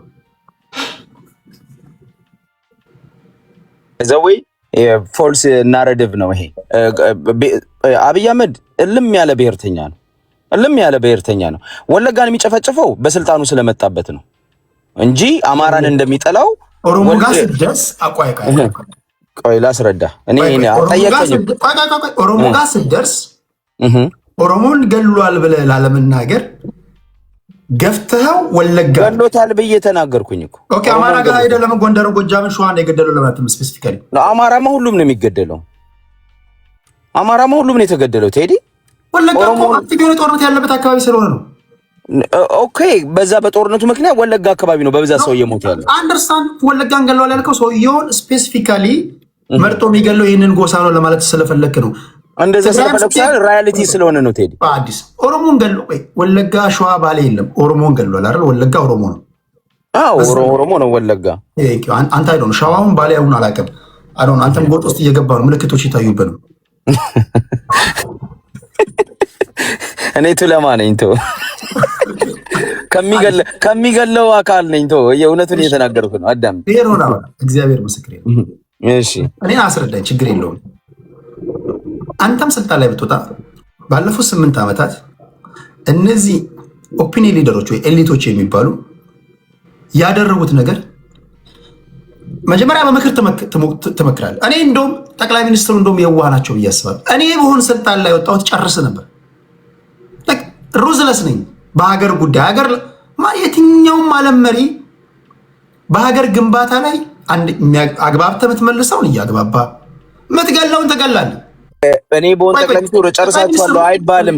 ትክክል አይደለም። ኖ ፑቲን ያልከው ፑቲን የትኛውም ሀገር ሲገነባ በዚህ መንገድ ነው የሚገነባው። ሚኒሊክም የሚያግባቡትን ለምሳሌ አንደኛው ክፍለ ዘመን የ12ኛው ክፍለ ዘመን ታሪክ አታውቅ። አገር ግንባታ እንደዚህ ነው። የኛ ኮኔክሽን ቢልዲንግ እኮ ያለቀ አይደለም። ቆይ ከ1855 ጀምሮ እስከ ቀዳማዊ አፄ ኃይለ ሥላሴ የመጡ ነገስታቶች በሙሉ አገር ግንባታ ሚኒሊክ እኮ የተሳካላቸው እኮ መጨረሻ ላይ ከነገኪ ሸርቾ ጋር ከከፋው ጋር ተነጋግረው አሳምነው አልግባባም አልስማማም ያለውን ከካውጦና ጋር ተዋግተው አፄ ቴዎድሮስ አሳምኖ እሺ ያለውን መጥቶለት እምቢ ያለውን ገሎ ተክለ ጊዮርጊስ እንደዛ ዮሐንስ እንደዛ ሞክሯል። ዮሐንስ እምቢ ያለውን ሚኒሊክ ተሳካላቸው። ከዛ ተፈሪ መኮንን መጡ። ከዛ ደርግ መጣ። እስቲል እኛ ሀገር ግንባታው አላለቀም እያለን እያወራን ነው። አሁን ሀገር ለመገንባት ስትሄድ ቀላል አይደለም። ነግረህ የምታሳምነውን ኦኬ ብሎ ይመጣልሃል። ለጋራ ቤታችን አደጋ የሆነውን ደግሞ ትመክረዋለህ። የትኛውም ሀገር መንግስት ይህን የሚያደርግልህ ትመክረዋለህ፣ ታግባባዋለህ። ምክንያቱም ሀገር መዳን አለበታ። ታስወግደዋለህ። እሱን ገብቶኛል። አሳጠርልኝና ገብቶኛል። እኔ አሳጠርልሃለሁ። አንተ ቀሪውን ደቂቃ በሙሉ ትናገራለህ። ጠቅላይ ሚኒስትሩ ሞትን ስል ለሁሉም ሩዝለስ ከሆኑ እንዴት ነው ብሔርተኛ ናቸው የምትለው? ሀገር ለመገንባት ነው የኦሮሞ 40 ጊዜ የኦሮሞ ልዩ ኃይል ያሰለጠነው። ሀገር ለመገንባት እኮ መከላከያ ሰራዊት ነው የሚሰለጥነው። አንድ የብሔር ሰራዊት 40 ጊዜ አይሰለጥን፣ 40 ጊዜ አይመረቅም። ሀገር ለማፍረስ ነው ወንድሜ። ሀገር ለመገንባት አማራ ልዩ ኃይል አይኖረንም። ገብቷል? ትግሬ ልዩ ኃይል አይኖረንም። አማራና ትግሬ አንድ ጊዜ 2 ጊዜ ሲያሰለጥኑ በጥይት መተ አንተ 40 ጊዜ እያሰለጠንክ የብሔር የበላይነት እየገነባ ሀገር ሊገነባ ነው ካልከኝ ላንተ ውሰደው። እኔ ሀገር እየተገነባ አይደለም ማለት የአንድ ቡድን የበላይነት እየተገነባ ነው። ይሄ ሀገር እያፈረሰ ያየው የኢትዮጵያ ሪያሊቲ ይሄ ነው። ወንድም አንድ መጨረሻ ጥያቄ ላንሳል። የምናራምደው የብሔር ፖለቲካ ነው አይደል? ብሔር ፖለቲካ መጣን። እሺ አዎ የብሔር ፖለቲካ ነው። እሺ ችግር የለውም። በጣም በጠቅላላ ማርያ ነው ማለት። እሺ ጠቅላይ ሚኒስትር ወደ ስልጣን ሲመጡ በብሔር ፖለቲካ የተጨማለቀ ሀገር ላይ ነው አይደል የመጡት? ልክ ነው። ኤግዛክትሊ። የብሔር ፖለቲካ ማለት እንደ አማራ እንደ ኦሮሞ እንደ ስልጤ ምናምን ስናወራ ነበር። አንተም ነገ ስልጣን ላይ ስትወጣ ቤዝ ያስፈልጋል። አየር ላይ ሆነ አላማህን ማስፈጸም አትችልም። ኦኬ ጠቅላይ ሚኒስትሩ በብሔር የተጨማለቀ ሀገር ላይ መጡ። ቤዛቸው የት ይሁን? መሀል ላይ ሲመጡ አንተም በጆሮ እንደሰማው ትንሽ መሀል ላይ መጡ ሲመስላቸው አሁን ከቤዙ ነጥለነዋል፣ አሁን ከዚህም ከዛም መሆን አይችልም፣ አረፋ ነው አሉ። አልተባለም? ጠቅላይ ሚኒስትሩ አሁን አረፋ ሆኗል። ከኦሮሞ ቤዝ የነጠሏቸው ሲመስሏቸው መጀመሪያ እኮ በጣም ህዝብ ደግፏቸዋል ነው የሚባለው አይደለም? የደገፋቸው ህዝብ ግን ወደ የጎጡ ገባ። ሰውየው መሀል ላይ ቀረ። ዘንድ ቢገፋ የሚወድቅ መሰላቸው። ዘንድ ማንም ሊያደርግ የሚችለውን ነገር ወደ ቤዙ ሄደ። ወደ ቤዙ ሲሄድ ግን ሊረግጥበት የሚገባ ነገር ስላለ ነው። ምክንያቱም አንተ ማስተማማኛ አይደለም፣ ትግራዩ ማስተማማኛ አይደለም። ሁሉም በብሔር ራሱን አጥሮ የተቀመጠ ነው። ምን ያርጉ ጠቅላይ ሚኒስትሩ? እስኪ ንገረኛ። አዲስ ኦኬ ቴዲ፣ አሁን ይሄ ዲስቶርት እያደረግን ነው። እንደዛ አልነበረም። ጠቅላይ ሚኒስትሩ ይኸውልህ የኢትዮጵያ መከላከያ ሰራዊትን ይዘዋል፣ የኢትዮጵያ ፌዴራል ፖሊስን ይዘዋል፣ ዋናውን ቦታ ይዘዋል። የሚፈልጉትን ሹማምንቶች እነ ብርሃኑ ጁላን ወደ ላይ አምጥተዋል። ገብተዋል። በአጠቃላይ የጸጥታውን የደህንነቱን ተቋቁመዋል። ገብተዋል። አባባላይ በሚያምኗቸው ሰዎች ቁጥጥር ስር አድርገዋል። የብሔር ሚሊሻ ማዘጋጀት አይጠበቅበት። በኋላ ጄኖሳይድ ኬሪያውት የሚያደርግ ልክ እንደ ሩዋንዳ ሁትሱ ፓወር ተብሎ ወይንም ደግሞ ኢንተራሞች ተብሎ በየሰፈሩ እየሄደ ወለጋ ላይ መተከል ላይ አማሮችን የሚጨፈጭፍ ሚሊሻ ማዘጋጀት የለበትም ነበር። አየ ይሄንን ነው ያደረገው። ይሄን ያደረገው የብሔር ፖለቲካ ስላለ ሳይሆን መግደል የፈለገውና መቀነስ የፈለገው ህዝብ አለ። እሱም አማራ የሚባል ህዝብ ነው። አንደኛ። ሁለተኛ ፓወሩን የብሔር የበላይነት ያለበት አድርጎ ለመገንባት ስለፈለገ እንጂ ሰዎች የደወሉብኝ ስለነበረ ነው። ኢትዮጵያዊነትን ለመገንባት ከሆነ ሚሊተሪውን ይዟል እኮ ቴዲ። ኦልሬዲ የኢትዮጵያ መከላከያ ሰራዊት እጁ ነው፣ ደህንነት እጁ ነው። የኢትዮጵያ መከላከያ ሰራዊት ሙሉ ለሙሉ ኢትዮጵያን በሚመስል መንገድ ነው የተዋቀረው ባለፉት 7 ዓመታት ብለህ ታምናለህ?